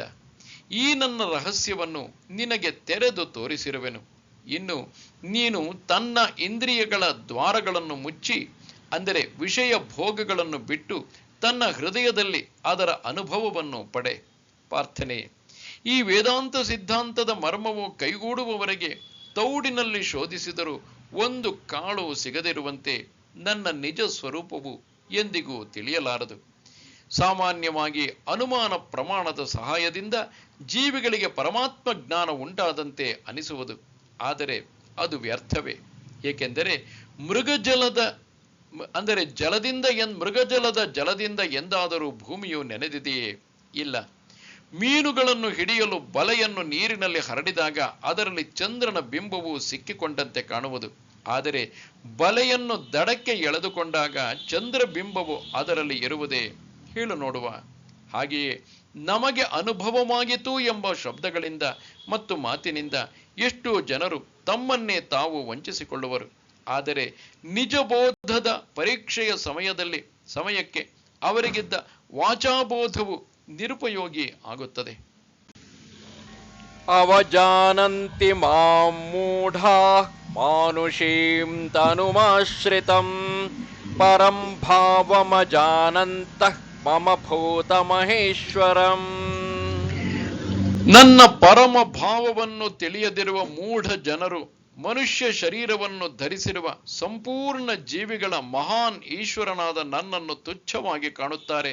ಅರ್ಥಾತ್ ನನ್ನ ಯೋಗ ಮಾಯೆಯಿಂದ ಜಗತ್ತಿನ ಉದ್ಧಾರಕ್ಕಾಗಿ ಮನುಷ್ಯ ರೂಪದಲ್ಲಿ ವಿಚರಿಸುವ ಪರಮೇಶ್ವರನಾದ ನನ್ನನ್ನು ಸಾಧಾರಣ ಮನುಷ್ಯನೆಂದು ಅರಿಯುತ್ತಾರೆ. ಹೆಚ್ಚೇನು ಹೇಳಲಿ? ಈ ಸಂಸಾರಕ್ಕೆ ಹೆದರಿ ನನ್ನ ಪ್ರಾಪ್ತಿಯ ನಿಜವಾದ ಬಯಕೆ ಇದ್ದರೆ ನೀನು ನಾನು ಹೇಳಿದ ಮರ್ಮವನ್ನು ಗಮನದಲ್ಲಿಟ್ಟುಕೊಂಡು ನಡೆ. ಸಾಮಾನ್ಯವಾಗಿ ಕಾಮಾಲೆ ರೋಗ ಬಂದ ಮನುಷ್ಯನು ಬೆಳದಿಂಗಳನ್ನು ಹಳದಿ ಎಂದು ಹೇಳುವಂತೆ ನಿರ್ದೋಷವಾದ ನನ್ನ ಶುದ್ಧ ಸ್ವರೂಪದಲ್ಲಿ ನನ್ನ ಮರ್ಮವನ್ನು ತಿಳಿಯದವರಿಗೆ ದೋಷ ಕಾಣಿಸುವುದು. ಅಥವಾ ಜ್ವರದಿಂದ ಬಾಯಿ ಕಹಿಯಾದವನಿಗೆ ಹಾಲು ಕಹಿಯಾಗಿ ಕಾಣುವಂತೆಯೇ ನಾನು ಮನುಷ್ಯನಲ್ಲದಿದ್ದರೂ ಮನುಷ್ಯನೆಂದೇ ತಿಳಿಯುವರು. ಆದ್ದರಿಂದ ಧನಂಜಯನೇ, ಈ ಅಭಿಪ್ರಾಯವನ್ನು ಕದಾಚಿತ್ ಮರೆತ ಕಾರಣದಿಂದ ಬರೇ ಸ್ಥೂಲ ದೃಷ್ಟಿಯಿಂದ ನೋಡತೊಡಗಿದರೆ ನಿನ್ನ ನೋಡುವಿಕೆಯು ವ್ಯರ್ಥವಾದೀತು. ಕನಸಿನಲ್ಲಿನ ಅಮೃತದಿಂದ ಯಾರೂ ಅಮರರಾಗುವುದಿಲ್ಲ. ಹಾಗೆಯೇ ಸ್ಥೂಲ ದೃಷ್ಟಿಯಿಂದ ನಿಜವಾಗಿ ನನ್ನನ್ನು ಯಾರೂ ನೋಡಲಾರರು. ಅಲ್ಲದೆ ಅಜ್ಞಾನಿ ಜನರು ಸ್ಥೂಲ ದೃಷ್ಟಿಯಿಂದ ನನ್ನನ್ನು ತಿಳಿದೆವು ಎಂದು ಹೇಳುವರು. ಆದರೆ ಅವರ ಸ್ಥೂಲ ದೃಷ್ಟಿಯಿಂದ ಅರಿಯುವುದೇ ಯಥಾರ್ಥ ಜ್ಞಾನಕ್ಕೆ ಅಡ್ಡ ಬರುತ್ತದೆ. ನೀರಿನಲ್ಲಿ ಬಿದ್ದ ನಕ್ಷತ್ರಗಳ ಪ್ರತಿಬಿಂಬಗಳನ್ನು ಮುತ್ತುಗಳು ಎಂದು ತಿಳಿದು ಅದನ್ನು ಪಡೆಯಲಿಕ್ಕಾಗಿ ಹಂಸ ಪಕ್ಷಿಯು ಆಕಾಶದಿಂದ ಹಾರಿ ನೀರಿಗೆ ಬಿದ್ದು ಪ್ರಾಣ ಕಳೆದುಕೊಳ್ಳುವುದು. ಇದು ಗಂಗಾ ಪ್ರವಾಹವೆಂದರಿತು ಮರೀಚಿಕೆಯ ಬಳಿಗೆ ಹೋದರೆ ಅವನಿಗೆ ಅಲ್ಲಿ ಏನು ಸಿಗಬಲ್ಲದು? ನೀನೇ ಹೇಳು. ಹಾಗೆಯೇ ಕಲ್ಪವೃಕ್ಷವೆಂದು ಜಾಲಿಯ ಮರವನ್ನು ಆಶ್ರಯಿಸಿದರೆ ಏನು ಉಪಯೋಗವಾದೀತು? ನೀಲಮಣಿಯ 2 ಎಳೆಯ ಹಾರವೆಂದು ತಿಳಿದು ಕೃಷ್ಣ ಸರ್ಪವನ್ನು ಕೈಯಲ್ಲಿ ಹಿಡಿದರೆ, ಅಥವಾ ರತ್ನವೆಂದು ತಿಳಿದು ಬೆಣಚುಕಲ್ಲುಗಳನ್ನು ಆರಿಸಿಕೊಂಡರೆ, ಅಥವಾ ಇದು ದ್ರವ್ಯದ ನಿಧಿ ಪ್ರಕಟಗೊಂಡಿದೆ ಎಂದು ಮುತ್ತುಗದ ಕೆಂಡಗಳನ್ನು ಸೆರಗಿನಲ್ಲಿ ಕಟ್ಟಿಕೊಂಡರೆ, ಅಥವಾ ತನ್ನ ಪ್ರತಿಬಿಂಬವೆಂದು ತಿಳಿಯದೆ ಸಿಂಹವು ಬಾವಿಗೆ ಹಾರಿ ಸಾಯುವುದೋ? ಹಾಗೆಯೇ ಪ್ರಪಂಚದಲ್ಲಿ ನಾನು ಸಾಕಾರನಾಗಿ ಕಾಣುವಂತೆಯೇ ಇದ್ದೇನೆ ಎಂಬ ಕೃತ ನಿಶ್ಚಯದಿಂದ ವರ್ತಿಸುವವರು ನಿಜವಾದ ಚಂದ್ರಬಿಂಬವೆಂದು ಬಗೆದು ಚಂದ್ರನಲ್ಲಿರುವ ಚಂದ್ರನ ಪ್ರತಿಬಿಂಬವನ್ನು ಹಿಡಿದಂತೆ ಆಗುವುದು. ಹಾಗೆಯೇ ಪ್ರಪಂಚದಲ್ಲಿ ಇದ್ದೇನೆ ಎಂದು ತಿಳಿದ ಅವರ ಕೃತ ನಿಶ್ಚಯವು ವ್ಯರ್ಥವಾಗುವುದು. ಒಬ್ಬನು ಅನ್ನದ ಗಂಜಿಯನ್ನು ಕುಡಿದು ಅಮೃತದಿಂದ ಆಗುವ ಲಾಭವನ್ನು ಬಯಸಿದಂತೆ ಆಗಿದೆ. ಹೀಗೆಯೇ ಮನಃಪೂರ್ವಕ ಭರವಸೆಯಿಂದ ನಾಶವುಳ್ಳ ಈ ಸ್ಥೂಲಾಕಾರವನ್ನೇ ಅವಿನಾಶಿ ಎಂದು ನನ್ನನ್ನು ನೋಡಿದರೆ ನಾನು ಅವರಿಗೆ ಹೇಗೆ ತಾನೇ ಗೋಚರಿಸಬಲ್ಲೆನು?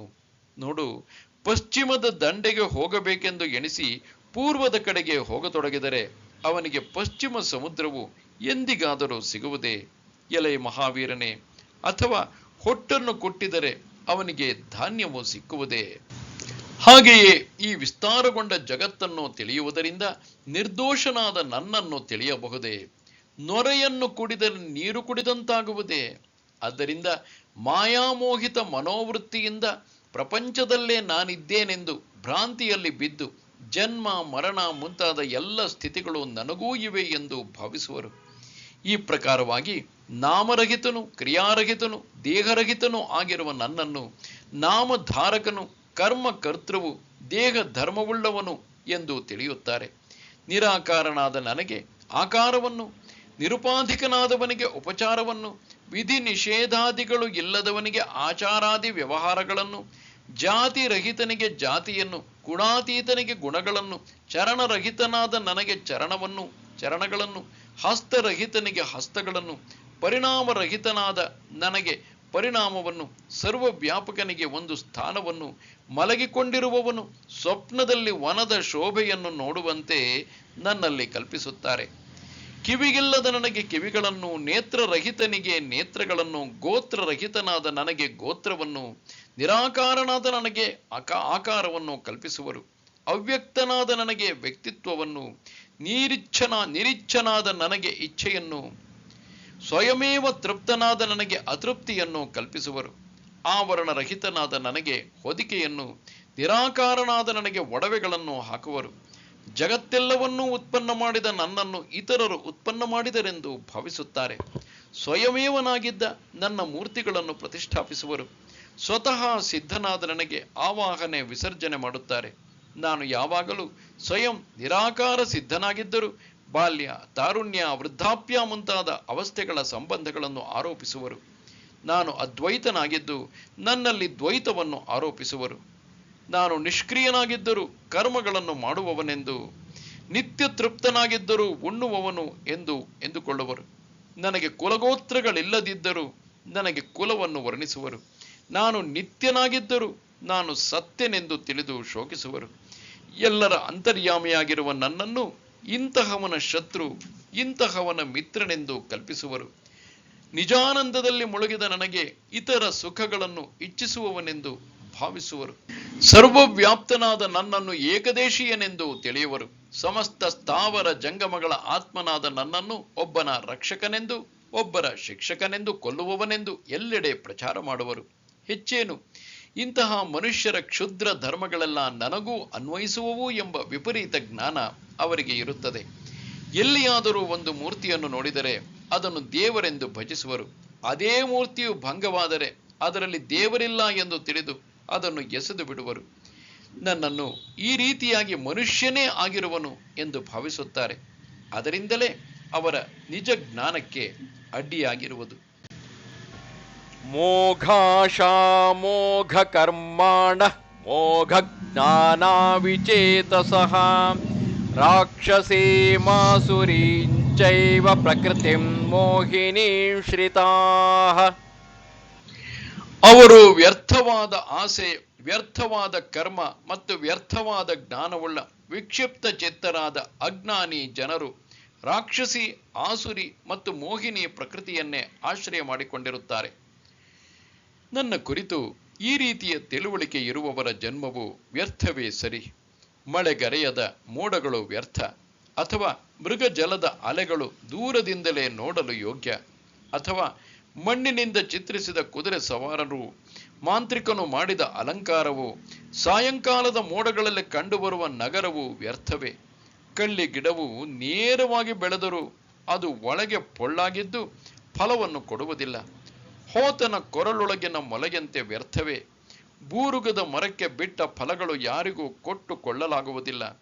ಹೀಗೆಯೇ ಆ ಮೂರ್ಖರ ಬದುಕು ಆಗಿದೆ. ಅವರು ಮಾಡಿದ ಕರ್ಮಗಳಿಗೂ ಧಿಕ್ಕಾರವಿರಲಿ. ಮತ್ತು ಆ ಮೂರ್ಖರು ಏನಾದರೂ ಶಾಸ್ತ್ರಾಧ್ಯಯನ ಮಾಡಿದ್ದರೆ ಅದು ಕೋತಿಯು ತೆಂಗಿನ ಕಾಯನ್ನು ಕಿತ್ತಂತೆ, ಅಥವಾ ಕುರುಡನಿಗೆ ಅಣಿಮುತ್ತು ಸಿಕ್ಕಿದಂತೆ ವ್ಯರ್ಥವೇ ಸರಿ. ಹೆಚ್ಚೇನು, ಅವರು ಅಧ್ಯಯನ ಮಾಡಿದ ಶಾಸ್ತ್ರಗಳು ಮಕ್ಕಳ ಕೈಯಲ್ಲಿ ಸಿಕ್ಕಿದ ಶಸ್ತ್ರದಂತೆ, ಅಪವಿತ್ರ ಮನುಷ್ಯನಿಗೆ ಕೊಟ್ಟ ಬೀಜ ಮಂತ್ರದಂತೆ ನಿರರ್ಥಕವು. ಧನಂಜಯನೇ, ಚಿತ್ತವು ಸ್ವಾಧೀನದಲ್ಲಿ ಇಲ್ಲದಿರುವವರ ಉಳಿದ ಎಲ್ಲ ಜ್ಞಾನವು ಮತ್ತು ಆಚರಣೆಗಳು ವ್ಯರ್ಥವಾಗಿವೆ. ಈ ಪ್ರಕಾರ ತಮೋಗುಣರೂಪಿ ರಾಕ್ಷಸಿಯು, ಸದ್ಬುದ್ಧಿಯನ್ನು ನುಂಗಿ ಜ್ಞಾನವನ್ನು ಹೇಳ ಹೆಸರಿಲ್ಲದಂತೆ ಮಾಡುವ ನಿಶಾಚರಿಯು, ಪ್ರಕೃತಿಯಿಂದ ಗ್ರಸ್ತರಾದವರು ಸದಾಕಾಲ ಚಿಂತಾಕ್ರಾಂತರಾಗಿದ್ದು ತಾಮಸ ಪ್ರಕೃತಿಯ ಬಾಯಲ್ಲಿ ಬೀಳುವರು. ಈ ರಾಕ್ಷಸಿ ಪ್ರಕೃತಿಯ ಆಸೆ ಎಂಬ ಜೊಲ್ಲಿನಲ್ಲಿ ಹಿಂಸಾರೂಪವಾದ ನಾಲಿಗೆಯನ್ನು ಚಪ್ಪರಿಸುತ್ತಾ ಅಸಂತೋಷ ರೂಪವಾದ ಮಾಂಸದ ಉಂಡೆಗಳನ್ನು ನಿರಂತರ ಅಗಿಯುತ್ತಾ ಇರುತ್ತದೆ. ಆ ನಾಲಿಗೆಯು ಅನರ್ಥ ರೂಪದಿಂದ ತುಟಿಗಳನ್ನು ಕಡಿಯುತ್ತಾ ಕಿವಿಯವರೆಗೆ ಚಾಚಿಕೊಂಡಿದೆ. ಅದು ಪ್ರಮಾದ ರೂಪವಾದ ಪರ್ವತದ ಸೊಕ್ಕೇರಿದ ಕಂದಕವಾಗಿದೆ. ಆಕೆಯು ದ್ವೇಷವೆಂಬ ಕೋರೆ ಹಲ್ಲುಗಳನ್ನು ಕಟಕಟನೆ ಕಡಿಯುತ್ತಾ ಜ್ಞಾನವನ್ನು ನುಚ್ಚು ನೂರಾಗಿಸುತ್ತದೆ. ಅಗಸ್ತ್ಯ ಋಷಿಗೆ ಇರುವ ಕುಂಭದ ಆವರಣದಂತೆ ಸ್ಥೂಲ ಬುದ್ಧಿಯುಳ್ಳ ಜನರಿಗೆ ಮಾಯೆಯು ಆವರಿಸಿರುತ್ತದೆ. ಈ ರೀತಿಯಿಂದ ಆ ರಾಕ್ಷಸೀ ಪ್ರಕೃತಿಯ ಬಾಯಲ್ಲಿ ಬೀಳುವವರು ಭ್ರಾಂತಿ ರೂಪವಾದ ಹೊಂಡದಲ್ಲಿ ಮುಳುಗಿ ಹೋಗುವರು.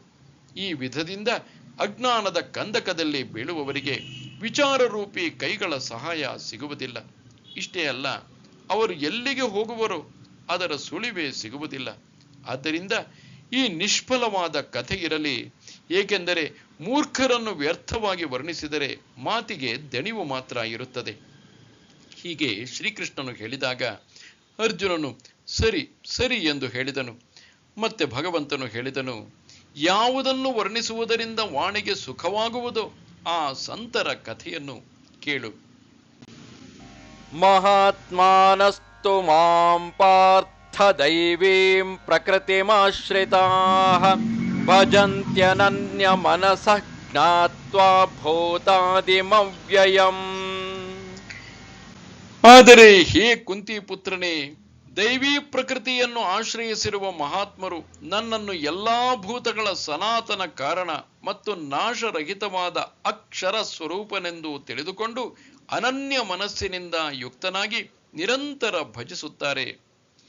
ಆ ಸಾಧುಗಳ ನಿರ್ಮಲ ಅಂತಃಕರಣದಲ್ಲಿ ನಾನು ಕ್ಷೇತ್ರ ಸನ್ಯಾಸಿಯಾಗಿ ಇರುವೆನು. ಅವರು ಮಲಗಿರುವಾಗಲೂ ವೈರಾಗ್ಯವು ಅವರ ಸೇವೆಯನ್ನು ಮಾಡುತ್ತಾ ಇರುತ್ತದೆ. ಅವರ ಪರಮಾತ್ಮ ಪ್ರಾಪ್ತಿಯ ಉತ್ಕಟ ಇಚ್ಛೆಯಲ್ಲಿ ಧರ್ಮವು ರಾಜ್ಯವಾಳುವುದು ಮತ್ತು ಅವರ ಮನಸ್ಸು ಸದಾಕಾಲ ಸದ್ವಿಚಾರಗಳಿಗೆ ಪುಷ್ಟಿ ಕೊಡುವುದು. ಅವರು ಜ್ಞಾನರೂಪವಾದ ಗಂಗೆಯಲ್ಲಿ ಸ್ನಾನ ಮಾಡಿ ಅಂತರ್ಬಾಹ್ಯಗಳಲ್ಲಿ ಶುದ್ಧರಾಗಿರುತ್ತಾರೆ. ಅವರ ಶರೀರವೇ ಶಾಂತಿಗೆ ಹೊಸ ಚಿಗುರೊಡೆದಂತಾಗಿದೆ. ಹಾಗೆಯೇ ಅವರ ಶರೀರವು ಪರಬ್ರಹ್ಮನ ಅಂಕುರವೇ ಆಗಿದೆ. ಧೈರ್ಯರೂಪಿ ಮಂಟಪದ ಕಂಬವೇ ಆಗಿದೆ. ಆನಂದ ಸಾಗರದಲ್ಲಿ ಅದ್ದಿ ತೆಗೆದ ಕುಂಭದಂತೆ ಓತಪ್ರೋತವಾಗಿ ತುಂಬಿರುವುದು. ಮೋಕ್ಷಕ್ಕೂ ಹಿಂದೆ ಸರಿ ಎಂದು ಹೇಳುವಷ್ಟು ಅವರಿಗೆ ಭಕ್ತಿಯು ಪ್ರಾಪ್ತವಾಗಿದೆ. ಅವರ ಸಹಜ ಲೀಲೆಯಲ್ಲೂ ನೀತಿಯು ಜನ್ಮಧರಿಸಿದಂತೆ ಇದೆ.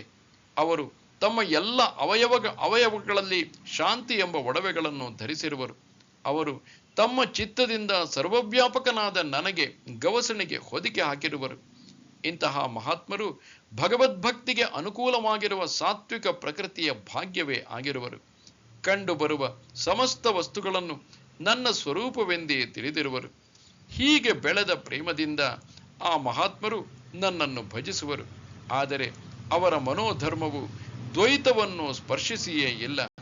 ಅರ್ಜುನ, ಹೀಗೆ ಮದ್ರೂಪರಾಗಿ ನನ್ನ ಸೇವೆಯನ್ನು ಮಾಡುವರು. ಆ ಸೇವೆಯು ಆಶ್ಚರ್ಯಕಾರಕವಾದ ಮಾತನ್ನು ಹೇಳುವುದು ಉಳಿದಿದೆ, ಅದನ್ನು ಕೇಳು.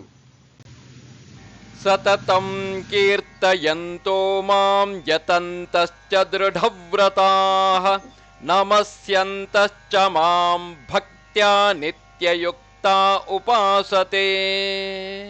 ಆ ದೃಢ ನಿಶ್ಚಯವುಳ್ಳ ಭಕ್ತ ಜನರು ನಿರಂತರ ನನ್ನ ನಾಮ ಮತ್ತು ಗುಣಗಳ ಕೀರ್ತನೆ ಮಾಡುತ್ತಾ ಹಾಗೂ ನನ್ನ ಪ್ರಾಪ್ತಿಗಾಗಿ ಪ್ರಯತ್ನ ಮಾಡುತ್ತಾ ಮತ್ತು ಪದೇ ಪದೇ ನನಗೆ ನಮಸ್ಕರಿಸುತ್ತಾ ಸದಾಕಾಲ ನನ್ನ ಧ್ಯಾನದಲ್ಲಿ ಯುಕ್ತರಾಗಿ ಅನನ್ಯ ಪ್ರೇಮದಿಂದ ನನ್ನ ಉಪಾಸನೆಯನ್ನು ಮಾಡುತ್ತಾರೆ.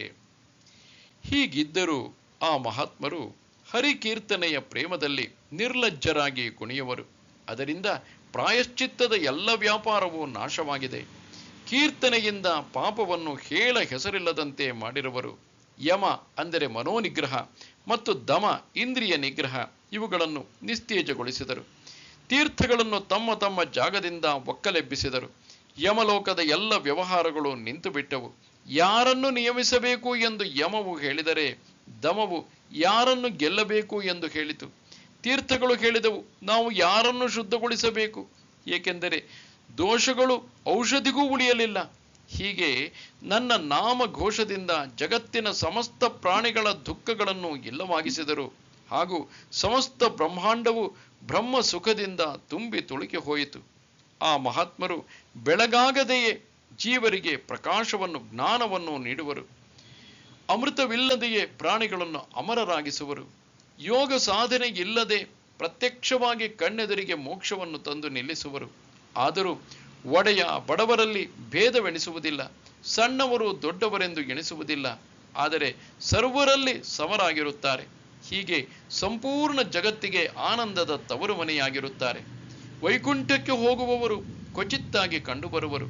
ಆದರೆ ಈ ಸಾಧುಗಳು ಇಡೀ ಜಗತ್ತನ್ನೇ ವೈಕುಂಠವಾಗಿಸಿದರು.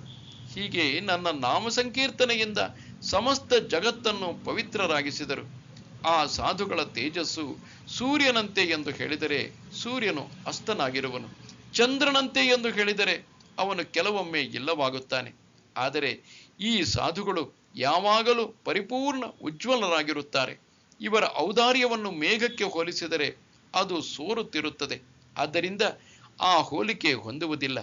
ಆದರೆ ಈ ಮಹಾತ್ಮರು ನಿಸ್ಸಂಶಯವಾಗಿ ಕೃಪಾಳುವಾದ ಸಿಂಹವೇ ಆಗಿದ್ದಾರೆ. ನನ್ನ ನಾಮದ ಉಚ್ಚಾರವು ಒಮ್ಮೆ ಆಗಲು ಸಾವಿರಾರು ಜನ್ಮಗಳಲ್ಲಿ ನನ್ನ ಸೇವೆ ಮಾಡಬೇಕಾಗುತ್ತದೆ. ಅಂತಹ ಈ ನಾಮವು ಅವರ ಬಾಯಲ್ಲಿ ಆನಂದದಿಂದ ಕುಣಿಯುತ್ತಾ ಇರುತ್ತದೆ. ಅಂತಹ ನಾಮದ ಮಹಿಮೆಯುಳ್ಳ ನಾನು ವೈಕುಂಠದಲ್ಲಿಯೂ ಇರುವುದಿಲ್ಲ, ಸೂರ್ಯಮಂಡಲದಲ್ಲಿಯೂ ಇರುವುದಿಲ್ಲ. ಅಷ್ಟೇ ಅಲ್ಲ, ಯೋಗಿಗಳ ಮನಸ್ಸನ್ನು ಉಲ್ಲಂಘಿಸಿ ಹೋಗುವೆ. ಆದರೆ ಅರ್ಜುನನೇ, ಹೀಗೆ ನಾನು ಎಲ್ಲಿಯೂ ಸಿಗದಿದ್ದರೂ ನನ್ನ ನಾಮವನ್ನು ಸತತವಾಗಿ ಕೊಂಡಾಡುವವರ ಬಳಿಯಲ್ಲಿ ನಿಶ್ಚಿತವಾಗಿ ಸಿಗುವೆನು. ಅವರು ದೇಶ ಕಾಲಗಳನ್ನು ಮರೆತು ನನ್ನ ನಾಮ ಸಂಕೀರ್ತನೆಯ ಯೋಗದಿಂದ ತಮ್ಮಲ್ಲೇ ಸುಖಿಗಳಾಗುವಷ್ಟು ನನ್ನ ನಾಮ ಗುಣದಿಂದ ತೃಪ್ತರಾಗಿರುವರು. ಕೃಷ್ಣ, ವಿಷ್ಣು, ಹರಿ, ಗೋವಿಂದ ಈ ಶುದ್ಧವಾದ ನಾಮದ ಕವಿತೆಗಳನ್ನು ಹಾಡುತ್ತಾ ಇರುತ್ತಾರೆ ಹಾಗೂ ನಡು ನಡುವೆ ಆತ್ಮ ವಿಷಯವನ್ನು ಚರ್ಚಿಸುತ್ತಾ ಇರುತ್ತಾರೆ. ಎಲೈ ಪಾಂಡುನಂದನ, ಹೀಗೆ ಕೆಲವರು ಅನೇಕ ರೀತಿಯಿಂದ ನನ್ನ ಗುಣಾನುವಾದವನ್ನು ಮಾಡುತ್ತಾ ಜಗತ್ತಿನಲ್ಲಿ ಸಂಚರಿಸುವರು. ಅರ್ಜುನ, ಇನ್ನು ಕೆಲವರು ಪಂಚ ಪ್ರಾಣಗಳನ್ನು ಮತ್ತು ಮನಸ್ಸನ್ನು ಪೂರ್ಣವಾಗಿ ಜಯಿಸಿ ಜಯಪತ್ರವನ್ನು ಪಡೆದಿರುವರು. ಮುಂದೆ ಜ್ಞಾನೇಶ್ವರರು ಕ್ರಮವಾಗಿ ಅಷ್ಟಾಂಗ ಯೋಗವನ್ನು ವರ್ಣಿಸಿರುವರು. ಹೊರಗಿನಿಂದ ಯಮ ನಿಯಮಗಳ ಬೇಲಿ ಹಾಕಿ ಒಳಗೆ ವಜ್ರಾಸನವೆಂಬ ಆಧಾರವನ್ನು ಸಿದ್ಧಗೊಳಿಸಿ ಅದರ ಮೇಲೆ ಪ್ರಾಣಾಯಾಮವೆಂಬ ಫಿರಂಗಿಗಳನ್ನು ಇಡುವರು. ಮತ್ತೆ ಕುಂಡಲಿನಿಯು ಊರ್ಧ್ವಮುಖಿಯಾಗಿ ಅದರ ಪ್ರಕಾಶದಿಂದ ಮನಸ್ಸು ಮತ್ತು ಪ್ರಾಣಗಳ ಅನುಕೂಲದಿಂದ ಚಂದ್ರಾಮೃತದ 17ನೆಯ ಜೀವನ ಕಲೆಯ ಸರೋವರವನ್ನು ಸ್ವಾಧೀನಪಡಿಸಿಕೊಳ್ಳುವರು. ಆಗ ಪ್ರತ್ಯಾಹಾರವು ಬಹಳ ಪರಾಕ್ರಮದಿಂದ ಕಾಮ ಕ್ರೋಧಾದಿ ವಿಕಾರಗಳನ್ನು ಪರಿವಾರ ಸಮೇತ ನಾಶ ಮಾಡಿಬಿಡುತ್ತದೆ. ಇಂದ್ರಿಯಗಳನ್ನು ಕಟ್ಟಿ ಹೃದಯದಲ್ಲಿ ಇರಿಸುವುದು. ಇಷ್ಟರಲ್ಲಿ ಧಾರಣಾರೂಪವಾದ ಕುದುರೆ ಸವಾರನು ಧಾವಿಸಿ ಬಂದು ಪಂಚಮಹಾಭೂತಗಳ ಐಕ್ಯವನ್ನು ಮಾಡುವರು ಮತ್ತು ಸಂಕಲ್ಪದ ಚತುರಂಗ ಸೈನ್ಯ ಮನ, ಬುದ್ಧಿ, ಚಿತ್ತ, ಅಹಂಕಾರವನ್ನು ಇಲ್ಲವಾಗಿಸುವರು. ಬಳಿಕ ಜಯವಾಯಿತು ಜಯವಾಯಿತು ಎಂಬ ಧ್ಯಾನದ ನಗಾರಿ ಮೊಳಗುತ್ತದೆ ಮತ್ತು ತದ್ರೂಪತೆಯ ಒಂದು ಛತ್ರವು ಹೊಳೆಯುತ್ತಿರುವುದು ಕಾಣಿಸುವುದು. ಅನಂತರ ಸಮಾಧಿ ರೂಪವಾದ ಲಕ್ಷ್ಮಿಯ ಅಖಂಡ ಆತ್ಮಾನುಭವವೆಂಬ ರಾಜ್ಯ ಸುಖದ ಬ್ರಹ್ಮ ರೂಪ ಐಕ್ಯದಿಂದ ಪಟ್ಟಾಭಿಷೇಕವಾಗುತ್ತದೆ. ಎಲೈ ಅರ್ಜುನನೇ, ಹೀಗೆ ಕಠಿಣವಾದ ಭಜನೆಯನ್ನು ಯಾರು ಮಾಡುತ್ತಾರೆ ಎಂಬುದನ್ನು ನಿನಗೆ ಹೇಳಿದೆನು. ಈಗ ಇದಲ್ಲದೆ ಭಜನೆ ಮಾಡುವ ಇತರರು ಯಾರಿರುವರು ಎಂಬುದನ್ನು ಕೇಳು. ಬಟ್ಟೆಯ ಎರಡೂ ತುದಿಯವರೆಗೆ ಅಡ್ಡವಾಗಿ ಉದ್ದವಾಗಿ ನೂಲೆ ತುಂಬಿರುತ್ತದೆ. ಹಾಗೆಯೇ ಚರಾಚರ ವಿಶ್ವದಲ್ಲಿ ನನ್ನಿಂದ ಹೊರತಾಗಿ ಬೇರೆ ಏನನ್ನು ಅವರು ಅರಿಯರು. ಅತ್ಯಂತ ಶ್ರೇಷ್ಠರಾದ ಬ್ರಹ್ಮದೇವರಿಂದ ಹಿಡಿದು ಅತ್ಯಂತ ಕನಿಷ್ಠವಾದ ಸೊಳ್ಳೆಯವರೆಗಿನ ಸಮಸ್ತ ಪ್ರಾಣಿಗಳಲ್ಲಿಯೂ ನನ್ನ ಸ್ವರೂಪವೇ ಇರುವುದು ಎಂದು ಅವರು ತಿಳಿದಿರುವರು. ಮತ್ತೆ ಸಣ್ಣವರು ದೊಡ್ಡವರು ಸಜೀವ ನಿರ್ಜೀವ ಎಂಬ ಭೇದವನ್ನು ಎಣಿಸದೆ ತೋರಿಬರುವ ಪ್ರಾಣಿಗಳೆಲ್ಲ ನನ್ನ ಸ್ವರೂಪವೆಂಬ ಸರಳವಾದ ಭಾವನೆಯಿಂದ ಅವರು ಸಮಸ್ತ ಜೀವರಿಗೆ ಸಾಷ್ಟಾಂಗ ನಮಸ್ಕಾರ ಮಾಡುವರು. ತಮ್ಮ ದೊಡ್ಡಸ್ತಿಕೆಯನ್ನು ಮರೆತು ಮುಂದೆ ಬರುವವರು ಯೋಗ್ಯರೋ ಅಯೋಗ್ಯರೋ ಎಂಬುದನ್ನು ಅರಿಯದೆ ಸಾರಾಸಗಟವಾಗಿ ಸಮಸ್ತ ವಸ್ತುಗಳ ಹೆಸರಿನಿಂದ ನನಗೆ ನಮಸ್ಕರಿಸುವುದೇ ಅವರಿಗೆ ಬಹಳ ಮೆಚ್ಚುಗೆಯಾಗುತ್ತದೆ. ಅತಿ ಎತ್ತರದಿಂದ ಬೀಳುವ ನೀರು ನೇರವಾಗಿ ತಳಕ್ಕೆ ಹರಿದು ಬರುವಂತೆ ಕಣ್ಣಿಗೆ ಬಿದ್ದಿರುವುದನ್ನು ನಮಸ್ಕರಿಸುವುದೇ ಅವರ ಸ್ವಭಾವವಿರುತ್ತದೆ. ಅಥವಾ ಫಲಭಾರದಿಂದ ಮರದ ಟೊಂಗೆಯು ತಾನಾಗಿಯೇ ಬಾಗಿರುವಂತೆ ಪ್ರಾಣಿ ಮಾತ್ರರ ಮುಂದೆ ಅವರು ನತಮಸ್ತಕರಾಗುತ್ತಾರೆ. ಅವರು ಯಾವಾಗಲೂ ಗರ್ವರಹಿತರಾಗಿದ್ದು ನಮ್ರತೆಯೇ ಅವರ ಸಂಪತ್ತಾಗಿರುತ್ತದೆ. ಅವರು ಜಯ ಜಯ ಮಂತ್ರದಿಂದ ನನ್ನಲ್ಲಿ ಸಮಸ್ತ ಕರ್ಮಗಳನ್ನು ಅರ್ಪಿಸಿ ಬಿಡುವರು. ನಮ್ರತೆಯ ನಮಸ್ಕಾರಗಳಿಂದ ಅವರಿಗೆ ಮಾನಾಪಮಾನದ ವಿಚಾರವೇ ಇರುವುದಿಲ್ಲ. ಆದ್ದರಿಂದ ಅವರು ಮದ್ರೂಪರಾಗಿರುತ್ತಾರೆ, ನಿರಂತರ ನನ್ನನ್ನೇ ಉಪಾಸಿಸುತ್ತಾರೆ. ಅರ್ಜುನ, ಹೀಗೆ ಈ ಶ್ರೇಷ್ಠವಾದ ಭಕ್ತಿಯನ್ನು ಹೇಳಿದೆನು. ಇನ್ನು ಜ್ಞಾನ ಯಜ್ಞದಿಂದ ನನ್ನ ಭಕ್ತಿಯನ್ನು ಮಾಡುವ ಭಕ್ತರ ಕುರಿತು ಕೇಳು. ಆದರೆ ಎಲೈ ಕಿರೀಟಿ, ಅವರು ಭಜನೆ ಮಾಡುವ ಶೈಲಿಯು ನಿನಗೆ ತಿಳಿದೇ ಇದೆ. ಅದರ ಕುರಿತು ನಾನು ಹಿಂದೆ 4ನೇ ಅಧ್ಯಾಯ ಶ್ಲೋಕ 33ರಿಂದ 42ರವರೆಗೆ ವರ್ಣಿಸಿರುವೆನು. ಆಗ ಅರ್ಜುನನು ಹೇಳಿದನು, ದೇವ, ಹೌದು, ಇದು ಈಶ್ವರಿ ಪ್ರಸಾದವೇ ಆಗಿದೆ. ಹೀಗಿದ್ದರೂ ಅಮೃತದ ಸೇವನೆ ಎಂದಾದರೂ ಸಾಕೆನಿಸುವುದೇ? ಅರ್ಜುನನ ಈ ಮಾತನ್ನು ಕೇಳಿ ಅವನ ಶ್ರವಣದ ಆತುರತೆಯನ್ನು ಕಂಡು ಭಗವಂತನು ಆನಂದದಿಂದ ತಲೆದೂಗಿದನು. ಮತ್ತೆ ಹೇಳಿದನು, ಪಾರ್ಥ, ಭಲೆ ಭಲೆ, ಹೇಳಿದ್ದನ್ನೇ ಪುನಃ ಹೇಳುವುದು ಯುದ್ಧದ ಸಮಯದಲ್ಲಿ ಅನುಚಿತವಾಗಿದೆ. ಆದರೆ ನಿನ್ನ ಕೇಳುವ ಉತ್ಕಂಠತೆಯನ್ನು ನೋಡಿದಾಗ ಹೇಳಬೇಕಾಗಿ ಬಂದಿದೆ. ಆಗ ಅರ್ಜುನನು ಹೇಳಿದನು, ಚಕೋರವಲ್ಲದೆ ಬೆಳದಿಂಗಳ ಉಪಯೋಗವೇ ಇಲ್ಲವೇ? ಜಗತ್ತಿಗೆ ಆಹ್ಲಾದವನ್ನುಂಟು ಮಾಡುವ ಸ್ವಭಾವವೇ ಚಂದ್ರನದ್ದಲ್ಲವೇ? ಚಕೋರ ಪಕ್ಷಿಯು ತನ್ನ ಅವಶ್ಯಕತೆಗಾಗಿ ಚಂದ್ರನ ಕಡೆಗೆ ಕೊಕ್ಕನ್ನು ಚಾಚುವಂತೆ ನಾವು ನಿನ್ನಲ್ಲಿ ವಿನಂತಿಸುವ ಅವಶ್ಯಕತೆಯಿಲ್ಲ. ಏಕೆಂದರೆ ಜಗತ್ತಿನ ಕಲ್ಯಾಣ ಮಾಡುವುದರಲ್ಲಿ ನೀನು ಕೃಪಾಸಿಂಧುವೇ ಆಗಿರುವೆ. ಮೋಡಗಳು ತಮ್ಮ ಹಿರಿಮೆಯಿಂದ ಜಗತ್ತಿನ ತೊಂದರೆಯನ್ನು ನಿವಾರಿಸುವುದು. ಅದರ ಭಾರೀ ಮಳೆಯನ್ನು ನೋಡಿದರೆ ಚಾತಕ ಪಕ್ಷಿಯ ನೀರಡಿಕೆ ಎಷ್ಟರದು. ಆದರೆ ಒಂದು ಗುಟುಕು ನೀರು ಬೇಕಾದರೂ ಗಂಗೆಯ ಬಳಿಗೆ ಹೋಗುವಂತೆ ನಮ್ಮ ಇಚ್ಛೆ ಸ್ವಲ್ಪವಿರಲಿ ಹೆಚ್ಚಿರಲಿ ಅದನ್ನು ದೇವದೇವನಾದ ನೀನೇ ಪೂರ್ಣಗೊಳಿಸಬೇಕು. ಆಗ ಭಗವಂತನು ಹೇಳಿದನು, ಅರ್ಜುನ, ಇನ್ನು ಈ ಮಾತು ಹಾಗಿರಲಿ.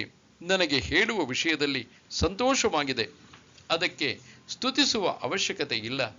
ನೀನು ಗಮನವಿಟ್ಟು ಇಷ್ಟು ಹೊತ್ತು ಕೇಳಿ ನನ್ನ ಮಾತನ್ನು ಗೌರವಿಸಿರುವೆ.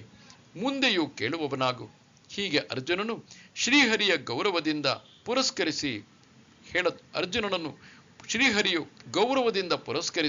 ಹೇಳತೊಡಗಿದನು. ಜ್ಞಾನಯಜ್ಞೇನ ಚಾಪ್ಯನ್ಯೇ ಯಜಂತೋ ಮಾಮುಪಾಸತೆ ಏಕತ್ವೇನ ಪೃಥಕ್ತ್ವೇನ ಬಹುಧಾ ವಿಶ್ವತೋ ಮುಖಂ. ಇತರೆ ಜ್ಞಾನ ಯೋಗಿಗಳು ನಿರ್ಗುಣ ನಿರಾಕಾರ ಬ್ರಹ್ಮನಾದ ನನ್ನನ್ನು ಜ್ಞಾನ ಯಜ್ಞದ ಮೂಲಕ ಅಭಿನ್ನ ಭಾವದಿಂದ ಪೂಜಿಸುತ್ತಿದ್ದರು ನನ್ನ ಉಪಾಸನೆ ಮಾಡುತ್ತಾರೆ. ಮತ್ತು ಬೇರೆ ಮನುಷ್ಯರು ಅನೇಕ ಪ್ರಕಾರದಿಂದ ಸ್ಥಿತನಾಗಿರುವ ವಿರಾಟ್ ಸ್ವರೂಪಿ ಪರಮೇಶ್ವರನಾದ ನನ್ನನ್ನು ಪೃಥಕ್ ಭಾವದಿಂದ ಉಪಾಸನೆ ಮಾಡುತ್ತಾರೆ. ಜ್ಞಾನ ಯಜ್ಞದ ಲಕ್ಷಣಗಳು ಯಾವುದೆಂದರೆ, ನಾನು ಅನೇಕನಾಗಬೇಕೆಂಬ ಪರಮಾತ್ಮನ ಆದಿ ಸಂಕಲ್ಪವೇ ಯಜ್ಞ ಸ್ತಂಭ, ಪಂಚಭೂತಗಳೇ ಯಜ್ಞ ಮಂಟಪ, ಜೀವ ಈಶ್ವರರ ಭಿನ್ನತೆಯೇ ಯಜ್ಞ ಪಶು. ಪಂಚಭೂತಗಳ ಶಬ್ದಾದಿ ವಿಶೇಷ ಗುಣಗಳು ಹಾಗೂ 5 ಇಂದ್ರಿಯಗಳು, ಪಂಚ ಪ್ರಾಣಗಳು ಇವೇ ಯಜ್ಞದ ಸಾಹಿತ್ಯವು. ಬ್ರಹ್ಮ ವಿಷಯದಲ್ಲಿರುವ ಅಜ್ಞಾನವೇ ತುಪ್ಪ. ಎಲೈ ಅರ್ಜುನ, ಈ ಯಜ್ಞದಲ್ಲಿ ಮನ ಮತ್ತು ಬುದ್ಧಿಗಳೆಂಬ 2 ಕುಂಡಗಳಲ್ಲಿ ಜ್ಞಾನಾಗ್ನಿಯನ್ನು ಪ್ರಜ್ವಲಗೊಳಿಸಲಾಗುತ್ತದೆ. ಸುಖ ದುಃಖಗಳಲ್ಲಿ ಇರುವ ಸಮತೆಯೇ ಭದ್ರವಾದ ವೇದಿಕೆ. ಆತ್ಮ ಅನಾತ್ಮ ವಿಚಾರ ಮಾಡುವಲ್ಲಿ ಇರುವ ಬುದ್ಧಿಯ ಕುಶಲತೆಯೇ ಮಂತ್ರವು. ವಿದ್ಯೆಯ ಮಹತ್ವ ಮತ್ತು ಶಾಂತಿಗಳೇ ಸೃವೆ. ಜೀವಿಯೇ ಯಜ್ಞ ಮಾಡುವ ಯಜಮಾನನು. ಈ ಯಜ್ಞ ಮಾಡುವ ಜೀವನು ಅನುಭವಗಳೆಂಬ ಪಾತ್ರಗಳಿಂದ, ಬ್ರಹ್ಮನ ವಿಚಾರರೂಪಿ ಮಹಾಮಂತ್ರಗಳಿಂದ, ಜ್ಞಾನರೂಪಿ ಅಗ್ನಿಹೋತ್ರ ಕರ್ಮಗಳಿಂದ ಜೀವ ಈಶ್ವರರ ಭಿನ್ನತೆಯನ್ನು ಆಹುತಿ ಕೊಟ್ಟು ಭೇದವನ್ನು ಅಳಿಸಿ ಹಾಕುವನು. ಆಗ ಅಜ್ಞಾನವು ಇಲ್ಲದಂತಾಗಿ ಯಜ್ಞ ಮಾಡುವವನು ಮತ್ತು ಯಜ್ಞ ಕ್ರಿಯೆಗಳು ಇದ್ದಲ್ಲೇ ಉಳಿಯುವವು. ಅನಂತರ ಆತ್ಮ ಬ್ರಹ್ಮೈಕ್ಯ ರಸದಲ್ಲಿ ಜೀವರೂಪಿ ಯಜಮಾನನ ಅವಭೃತ ಸ್ನಾನವಾಗುತ್ತದೆ. ಆ ಸಮಯದಲ್ಲಿ ಪಂಚಮಹಾಭೂತಗಳು, ಶಬ್ದ ಸ್ಪರ್ಶಾದಿ ವಿಷಯಗಳು ಮತ್ತು ಇಂದ್ರಿಯಗಳು ಇವು ಭಿನ್ನವಾಗಿವೆ ಎಂದು ಹೇಳಲಾಗುವುದಿಲ್ಲ. ಬ್ರಹ್ಮನಲ್ಲಿ ತಾದಾತ್ಮ್ಯ ಹೊಂದಿರುವುದರಿಂದ ಎಲ್ಲವೂ ಒಂದೇ ಎಂದು ಜ್ಞಾನಿಯು ತಿಳಿಯುವನು. ಅರ್ಜುನ, ನಿದ್ದೆಯಿಂದ ಎಚ್ಚೆತ್ತಿರುವ ಮನುಷ್ಯನು ಸ್ವಪ್ನದಲ್ಲಿ ನೋಡಿದ ಚಿತ್ರ ವಿಚಿತ್ರವಾದ ಸೇನೆಯು ನಿದ್ರೆಯಲ್ಲಿ ಇದ್ದರಿಂದ ನಾನೇ ಆಗಿದ್ದೇನಲ್ಲ. ಈಗ ಸ್ವಪ್ನದಲ್ಲಿ ನೋಡಿದ ಸೈನ್ಯವೆಲ್ಲವೂ ನಾನೇ ಆಗಿದ್ದೆ. ಅರ್ಜುನ, ಹಾಗೆಯೇ ಆ ಮನುಷ್ಯನಿಗೆ ಜಗತ್ತು ಏಕರೂಪವಾಗಿ ಭಾಸವಾಗುತ್ತದೆ. ಮತ್ತೆ ಅವನು ನಾನು ಜೀವನಾಗಿರುವೆನು ಎಂದು ವ್ಯವಹರಿಸುವುದಿಲ್ಲ. ಬ್ರಹ್ಮದೇವರಿಂದ ಹಿಡಿದು ತೃಣದವರೆಗೆ ಆತ್ಮನೇ ತುಂಬಿರುವನು ಎಂದು ಭಾವಿಸುತ್ತಾನೆ. ಇಂತಹ ಜ್ಞಾನಯಜ್ಞದಿಂದ ಐಕ್ಯತ್ವವನ್ನು ಹೊಂದಿ ಎಷ್ಟೋ ಜನರು ನನ್ನನ್ನು ಭಜಿಸುವರು. ಇನ್ನೊಂದು ಭಜನೆಯ ಸ್ವರೂಪವು ಹೀಗಿದೆ. ಅನಾದಿಯಾದ ಈ ವಿಶ್ವದಲ್ಲಿ ಒಂದರಂತೆ ಇನ್ನೊಂದಿಲ್ಲದ ಭಿನ್ನವಾಗಿರುವ ಅನಂತ ಜೀವ ನಿರ್ಜೀವ ಪದಾರ್ಥಗಳಿವೆ. ಪ್ರತಿಯೊಂದು ಪದಾರ್ಥಗಳ ಜಾತಿ ನಾಮ ರೂಪಗಳು ಭಿನ್ನವಾಗಿವೆ. ಆದ್ದರಿಂದ ವಿಶ್ವದಲ್ಲಿ ಭೇದವು ಕಂಡುಬಂದರೂ ಜ್ಞಾನಿ ಭಕ್ತನ ಜ್ಞಾನದಲ್ಲಿ ಭೇದವಿರುವುದಿಲ್ಲ. ಅವಯವಗಳಲ್ಲಿ ಭೇದವಿದ್ದರೂ ದೇಹದಲ್ಲಿ ಭೇದವಿರುವುದಿಲ್ಲ. ಅಥವಾ ಮರದಲ್ಲಿ ಸಣ್ಣ ದೊಡ್ಡ ಟೊಂಗೆ ರೆಂಬೆಗಳು ಇದ್ದರೂ ಅವು ಒಂದೇ ಮರದ್ದಾಗಿವೆ. ಕಿರಣಗಳು ಅನೇಕವಾಗಿದ್ದರೂ ಅವು ಒಂದೇ ಸೂರ್ಯನದ್ದಾಗಿವೆ. ಹಾಗೆಯೇ ಅನೇಕ ವ್ಯಕ್ತಿಗಳಿದ್ದು ಅವರ ನಾಮರೂಪಗಳು ಭಿನ್ನವಾಗಿದ್ದರೂ ಬೇರೆ ಬೇರೆ ಪ್ರಾಣಿಗಳಲ್ಲಿ ಇರುವ ಅಭಿನ್ನನಾದ ನನ್ನನ್ನೇ ತಿಳಿಯುವರು. ಎಲೈ ಪಾಂಡವನೇ, ಹೀಗೆ ಎಲ್ಲ ಪ್ರಾಣಿಗಳು ಭಿನ್ನವಾಗಿವೆ ಎಂಬುದು ತಿಳಿದಿದ್ದರೂ ಇವರು ಉತ್ತಮವಾದ ಜ್ಞಾನ ಯಜ್ಞವನ್ನು ಮಾಡುವರು. ಅವರು ಜ್ಞಾನಿಗಳಾದ್ದರಿಂದ ಅವರ ಜ್ಞಾನದಲ್ಲಿ ಭಿನ್ನ ಭಾವವು ಉಳಿಯುವುದಿಲ್ಲ. ಅವರು ನೋಡುವ ಎಲ್ಲ ವಸ್ತುಗಳಲ್ಲಿ ನನ್ನ ಹೊರತಾಗಿ ಬೇರೆ ಏನೂ ಇಲ್ಲವೆಂಬ ಮನಸ್ಸಿನ ನಿಶ್ಚಯ ಅವರದಾಗಿರುತ್ತದೆ. ನೋಡು, ನೀರ ಮೇಲಿನ ಗುಳ್ಳೆಯು ಎಲ್ಲಿ ಹೋದರೂ ಅದಕ್ಕೆ ನೀರೇ ಇರುವುದು. ಮತ್ತೆ ಅದು ಒಡೆದರೂ ಇದ್ದರೂ ನೀರಿನಲ್ಲಿಯೇ ಇರುವುದು. ಅಥವಾ ಮಣ್ಣಿನ ಕಣಗಳು ಗಾಳಿಯಿಂದ ಮೇಲೆ ಹಾರಿದರೂ ಅವು ಪೃಥ್ವಿ ತತ್ವದಿಂದ ಬೇರೆಯಾಗಿರುವುದಿಲ್ಲ.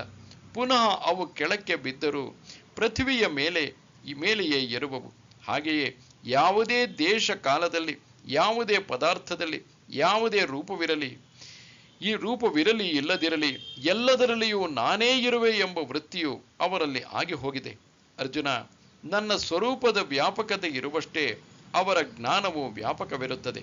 ಆದ್ದರಿಂದ ಬಹುಪ್ರಕಾರದಿಂದ ಜಗತ್ತು ಕಂಡುಬಂದರೂ ಬಹುರೂಪದಿಂದ ನಾನೇ ಇದ್ದೇನೆಂದು ಅವರು ವ್ಯವಹರಿಸುತ್ತಾರೆ. ಸೂರ್ಯ ಬಿಂಬವು ಎಲ್ಲರಿಗೂ ತಮ್ಮ ಮುಂದೆಯೇ ಇದೆ ಎಂದು ಅನಿಸುವಂತೆ ಅವರು ಇಡೀ ವಿಶ್ವವನ್ನು ಜ್ಞಾನದಿಂದ ವ್ಯಾಪಿಸಿರುವುದರಿಂದ ಸಮ್ಮುಖರಾಗಿಯೇ ಇರುವರು. ಅರ್ಜುನನೇ, ಅವರ ಜ್ಞಾನಕ್ಕೆ ಒಳಗೆ ಹೊರಗೆ ಎಂಬ ಭೇದವಿರುವುದಿಲ್ಲ. ವಾಯುವು ಆಕಾಶದಲ್ಲೆಲ್ಲ ತುಂಬಿಕೊಂಡಿರುವುದು. ಹಾಗೆಯೇ ನಾನು ಸಂಪೂರ್ಣನಾಗಿರುವಷ್ಟೇ ಅವರ ಅಸ್ತಿತ್ವ ಭಾವವಿರುವುದು. ಅಂದರೆ ಇಬ್ಬರ ಅಳತೆಯು ಒಂದೇ ಆಗಿದೆ ಎಂಬ ಜ್ಞಾನ ಅವರದಾಗಿದೆ. ಅವರು ಭಜನೆ ಮಾಡದಿದ್ದರೂ ಅದು ಸಹಜವಾಗಿ ನಡೆಯುವುದು. ಅವರು ಅಲ್ಲದೆ ನಾನು ಎಲ್ಲೆಡೆ ತುಂಬಿರುವೆನು, ನನ್ನ ಉಪಾಸನೆ ಯಾರು ಮಾಡುವುದಿಲ್ಲ, ಎಲ್ಲರಿಂದಲೂ ಸಹಜವಾಗಿಯೇ ಉಪಾಸನೆ ನಡೆಯುತ್ತಿದ್ದರೂ ಅವರಿಗೆ ನಾನು ಅಪ್ರಾಪ್ತನಾಗಿದ್ದೇನೆ.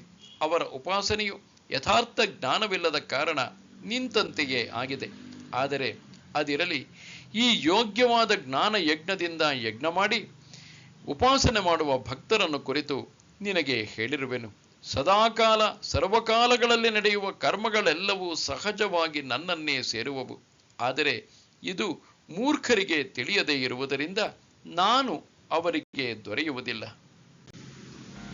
ಅಹಂ ಕ್ರತುರಹಂ ಯಜ್ಞಃ ಸ್ವಧಾಹಮಹಮೌಷಧಂ ಮಂತ್ರೋಹಮಹಮೇವಾಜ್ಯಂ ಅಹಮಗ್ನಿರಹಂ ಹುತಂ. ಕ್ರತುವು ನಾನಾಗಿದ್ದೇನೆ, ಯಜ್ಞವು ನಾನೇ, ಸ್ವಧಾಕಾರವು ನಾನೇ, ಔಷಧವು ನಾನೇ, ಮಂತ್ರವು ನಾನೇ, ಘೃತವು ನಾನೇ, ಅಗ್ನಿಯು ನಾನೇ ಮತ್ತು ಹವನರೂಪಿ ಕ್ರಿಯೆಯು ನಾನೇ ಆಗಿದ್ದೇನೆ. ಈ ಜ್ಞಾನದ ಉದಯವಾಯಿತೆಂದರೆ ಮುಖ್ಯವಾದ ವೇದವು ನಾನೇ ಆಗಿರುವೆ. ವಿಧಿ ಅನುಷ್ಠಾನಗಳಿಂದ ಅದರಲ್ಲಿ ಹೇಳಿರುವ ಕ್ರತು ಅಂದರೆ ಯಜ್ಞವು ನಾನೇ ಆಗಿದ್ದೇನೆ. ಪಾಂಡವನೇ, ಮತ್ತೆ ಆ ಕರ್ಮದಿಂದ ಪ್ರಕಟವಾಗುವ ಯಥಾವಿಧಿ ಯಜ್ಞವೂ ಕೂಡ ನಾನೇ ಆಗಿರುವೆ. ದೇವತೆಗಳಿಗೆ ಹವಿಸ್ಸನ್ನು ಕೊಡುವ ಮಂತ್ರವು ಅಂದರೆ ಸ್ವಾಹಾಕಾರವು ನಾನೇ, ಪಿತೃಗಳಿಗೆ ಅರ್ಪಿಸುವ ಮಂತ್ರ ಸ್ವಧಾಕಾರವೂ ನಾನೇ, ಸೋಮವಲ್ಲಿ ಮುಂತಾದ ನಾನಾ ಪ್ರಕಾರದ ಔಷಧಿಗಳು ನಾನೇ, ತುಪ್ಪ ಸಮಿದೆ ಮಂತ್ರ ಹೋಮದ್ರವ್ಯವೆಲ್ಲ ನಾನೇ, ಋತ್ವಿಜನೂ ನಾನೇ, ಹವನ ಮಾಡುವ ಅಗ್ನಿಯೂ ನಾನೇ, ಅಗ್ನಿಯಲ್ಲಿ ಹವನ ಮಾಡುವ ವಸ್ತುಗಳೆಲ್ಲವೂ ನಾನೇ. ಪಿತಾಹಮಸ್ಯ ಜಗತಃ ಮಾತಾ ಧಾತಾ ಪಿತಾಮಹಃ ವೇದ್ಯಂ ಪವಿತ್ರಮೋಂಕಾರಃ ಋಕ್ಸಾಮಯಜುರೇವ ಚ. ಈ ಸಂಪೂರ್ಣ ಜಗತ್ತನ್ನು ಧರಿಸಿರುವವನು ಮತ್ತು ಕರ್ಮಗಳ ಫಲವನ್ನು ಕೊಡುವವನು, ತಂದೆ ತಾಯಿ ಅಜ್ಜನು, ತಿಳಿಯಲು ಯೋಗ್ಯನಾದವನು, ಪವಿತ್ರವಾದ ಓಂಕಾರವು ಮತ್ತು ಋಗ್ವೇದ ಸಾಮವೇದ ಮತ್ತು ಯಜುರ್ವೇದವು ನಾನೇ ಆಗಿದ್ದೇನೆ. ಅರ್ಜುನನೇ, ನೋಡು, ಯಾರ ಅಂಗಸಂಗದಿಂದ ಈ ಅಷ್ಟಾಂಗ ಪ್ರಕೃತಿಯು ಜಗತ್ತನ್ನು ಸ್ರವಿಸುತ್ತದೋ ಆ ಜಗತ್ಪಿತನು ನಾನೇ ಆಗಿದ್ದೇನೆ. ಅರ್ಧನಾರಿ ನಟೇಶ್ವರ ರೂಪದಲ್ಲಿ ಪುರುಷನೇ ಸ್ತ್ರೀಯು, ಸ್ತ್ರೀಯೇ ಪುರುಷನು, ಇವರು ಹೀಗೆ ಇರುವಂತೆಯೇ ಸ್ಥಾವರ ಜಂಗಮದ ತಾಯಿಯು ನಾನೇ. ಉತ್ಪನ್ನವಾದ ಜಗತ್ತು ಯಾವುದರಲ್ಲಿ ನೆಲೆಸಿದೆಯೋ, ಯಾರ ಯೋಗದಿಂದ ಪ್ರಾಣಿಗಳ ರಕ್ಷಣೆಯಾಗುತ್ತದೋ ಅದು ನಿಸ್ಸಂಶಯವಾಗಿ ನನ್ನ ಹೊರತು ಬೇರೆ ಯಾವುದೂ ಇರುವುದಿಲ್ಲ. ನಿರ್ಗುಣ ಸ್ವರೂಪದಲ್ಲಿ ಉತ್ಪನ್ನವಾಗಿರುವ ಪ್ರಕೃತಿ ಪುರುಷವೆರಡಕ್ಕೂ ಈ ತ್ರಿಭುವನಗಳಲ್ಲಿ ವಿಶ್ವದ ತಾತನು ಅಂದರೆ ಅಜ್ಜನು ನಾನೇ ಆಗಿರುವೆನು. ಅರ್ಜುನನೇ, ಎಲ್ಲ ಜ್ಞಾನದ ದಾರಿಗಳು ಬಂದು ಸೇರುವ ಊರು ಮತ್ತು 4 ವೇದಗಳು ಒಂದಾಗಿ ಕೂಡುವ ಸ್ಥಳವಾದ ವೇದ್ಯವು ನಾನೇ. ಅದಕ್ಕೆ ಪವಿತ್ರ ಎಂದು ಹೇಳುತ್ತಾರೆ. ಇಲ್ಲಿ ಅನೇಕ ಪ್ರಕಾರದ ಮತಗಳು ಐಕ್ಯತೆಯನ್ನು ಹೊಂದುವವು. ಶಾಸ್ತ್ರಗಳಿಗೆ ಪರಸ್ಪರ ಪರಿಚಯವಾಗುವುದು. ತಪ್ಪಿಸಿಕೊಂಡ ಜ್ಞಾನವು ಇಲ್ಲಿ ಒಂದುಗೂಡಿತು. ಇಲ್ಲಿ ನೋಡು, ಬ್ರಹ್ಮ ಬೀಜ, ಪರ, ಪಶ್ಯಂತಿ, ಮಧ್ಯಮ, ವೈಖರಿ ಇವೇ 4 ಅಂಕುರಗಳು. ಅವುಗಳ ಮಂದಿರವಾದ ಓಂಕಾರವು ನಾನೇ. ಈ ಓಂಕಾರದ ಗರ್ಭದಲ್ಲಿ ಆ ಉ ಮಾ ಎಂಬ 3 ಅಕ್ಷರಗಳು ಹುಟ್ಟುವವು. ಅವು ಹುಟ್ಟುತ್ತಲೇ 3 ವೇದಗಳು ಉತ್ಪನ್ನವಾದವು. ಆದ್ದರಿಂದ ಋಕ್, ಯಜುಸ್ ಮತ್ತು ಸಾಮ ಈ 3 ವೇದಗಳು ನಾನೇ. ಹಾಗೆಯೇ ವೇದಗಳ ವಂಶ ಪರಂಪರೆಯು ನಾನೇ ಎಂದು ಭಗವಾನ್ ಶ್ರೀಕೃಷ್ಣನು ಹೇಳಿದನು. ಗತಿರ್ಭರ್ತ್ರಾ ಪ್ರಭು ಸಾಕ್ಷಿ ನಿವಾಸ ಶರಣಂ ಸುಹೃತ್ ಪ್ರಭವಃ ಪ್ರಲಯಸ್ಥಾನಂ ನಿಧಾನಂ ಬೀಜಮವ್ಯಯಂ. ಪಡೆಯಲು ಯೋಗ್ಯವಾದ ಪರಮಧಾಮವು, ಪಾಲನೆ ಪೋಷಣೆ ಮಾಡುವವನು, ಎಲ್ಲರ ಒಡೆಯನು, ಶುಭಾಶುಭಗಳನ್ನು ನೋಡುವವನು, ಎಲ್ಲರ ವಾಸಸ್ಥಾನವು, ಶರಣಾಗಲು ಯೋಗ್ಯನಾದವನು, ಪ್ರತ್ಯುಪಕಾರವನ್ನು ಬಯಸದೆ ಹಿತ ಮಾಡುವವನು, ಎಲ್ಲರ ಉತ್ಪತ್ತಿ ಪ್ರಳಯಗಳಿಗೆ ಕಾರಣನು, ಇರುವಿಕೆಗೆ ಆಧಾರನು, ನಿಧಾನನು ಮತ್ತು ಅವಿನಾಶಿ ಕಾರಣವೂ ಸಹ ನಾನೇ ಆಗಿದ್ದೇನೆ. ಈ ಸ್ಥಾವರ ಜಂಗಮವಾದ ವಿಶ್ವವು ಪ್ರಕೃತಿಯಲ್ಲಿ ತುಂಬಿಕೊಂಡಿರುವುದು. ಆ ಪ್ರಕೃತಿಯು ಬಳಲಿದಾಗ ವಿಶ್ರಾಂತಿ ಪಡೆಯುವ ಉತ್ತಮ ಸ್ಥಾನವು ನಾನೇ ಆಗಿರುವೆನು. ಯಾವುದರಿಂದ ಈ ಪ್ರಕೃತಿಯು ಬದುಕಿದೆಯೋ, ಯಾವುದರ ಆಶ್ರಯದಿಂದ ವಿಶ್ವವನ್ನು ಪ್ರಸವಿಸುತ್ತದೋ, ಪ್ರಕೃತಿಗೆ ಸ್ವಾಧೀನನಾಗಿ ಸತ್ವ, ರಜ, ತಮ ಈ ಗುಣಗಳನ್ನು ಉಪಭೋಗಿಸುವ ವಿಶ್ವಲಕ್ಷ್ಮಿಯ ಪತಿಯು ನಾನೇ ಆಗಿರುವೆ ಮತ್ತು ತ್ರೈಲೋಕ್ಯಕ್ಕೆಲ್ಲ ಸ್ವಾಮಿಯು ನಾನೇ ಆಗಿರುವೆ.